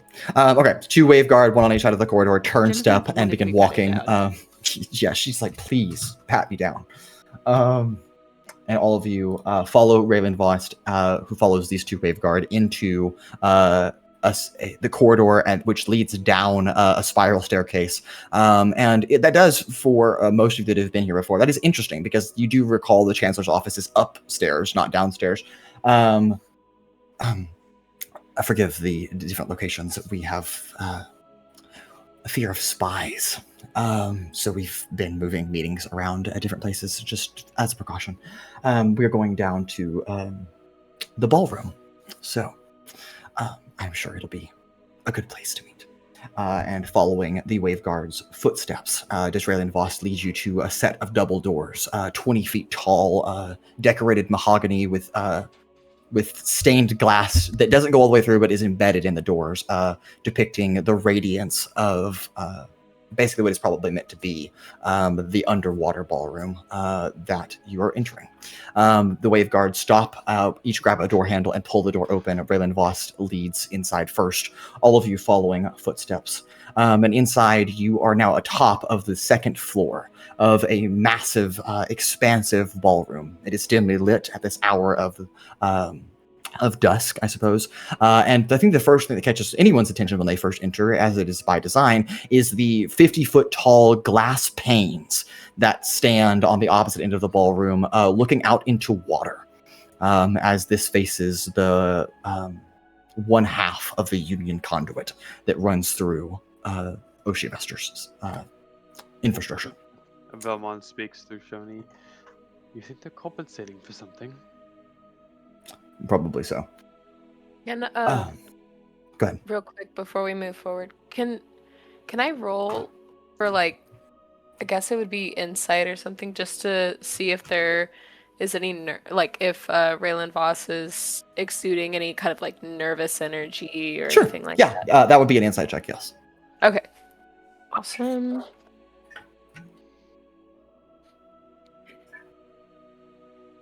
It's not great. It's a 9. Okay. I think, Genevieve, maybe you're a little nervous as you step into such a well decorated place and are maybe a little uncomfortable standing from a person that came from rags to a place of riches, at least in the presence of someone else. And I think it's a little unnerving as you step in. And perhaps you wonder if that is by design of this chamber, as it is, as Vellmon has voiced to Shoni only, but perhaps you reach the same conclusion that maybe the grandiosity is trying to compensate for something else. But maybe not, who knows. But as the doors close behind you, the wave guards stay outside of the chamber.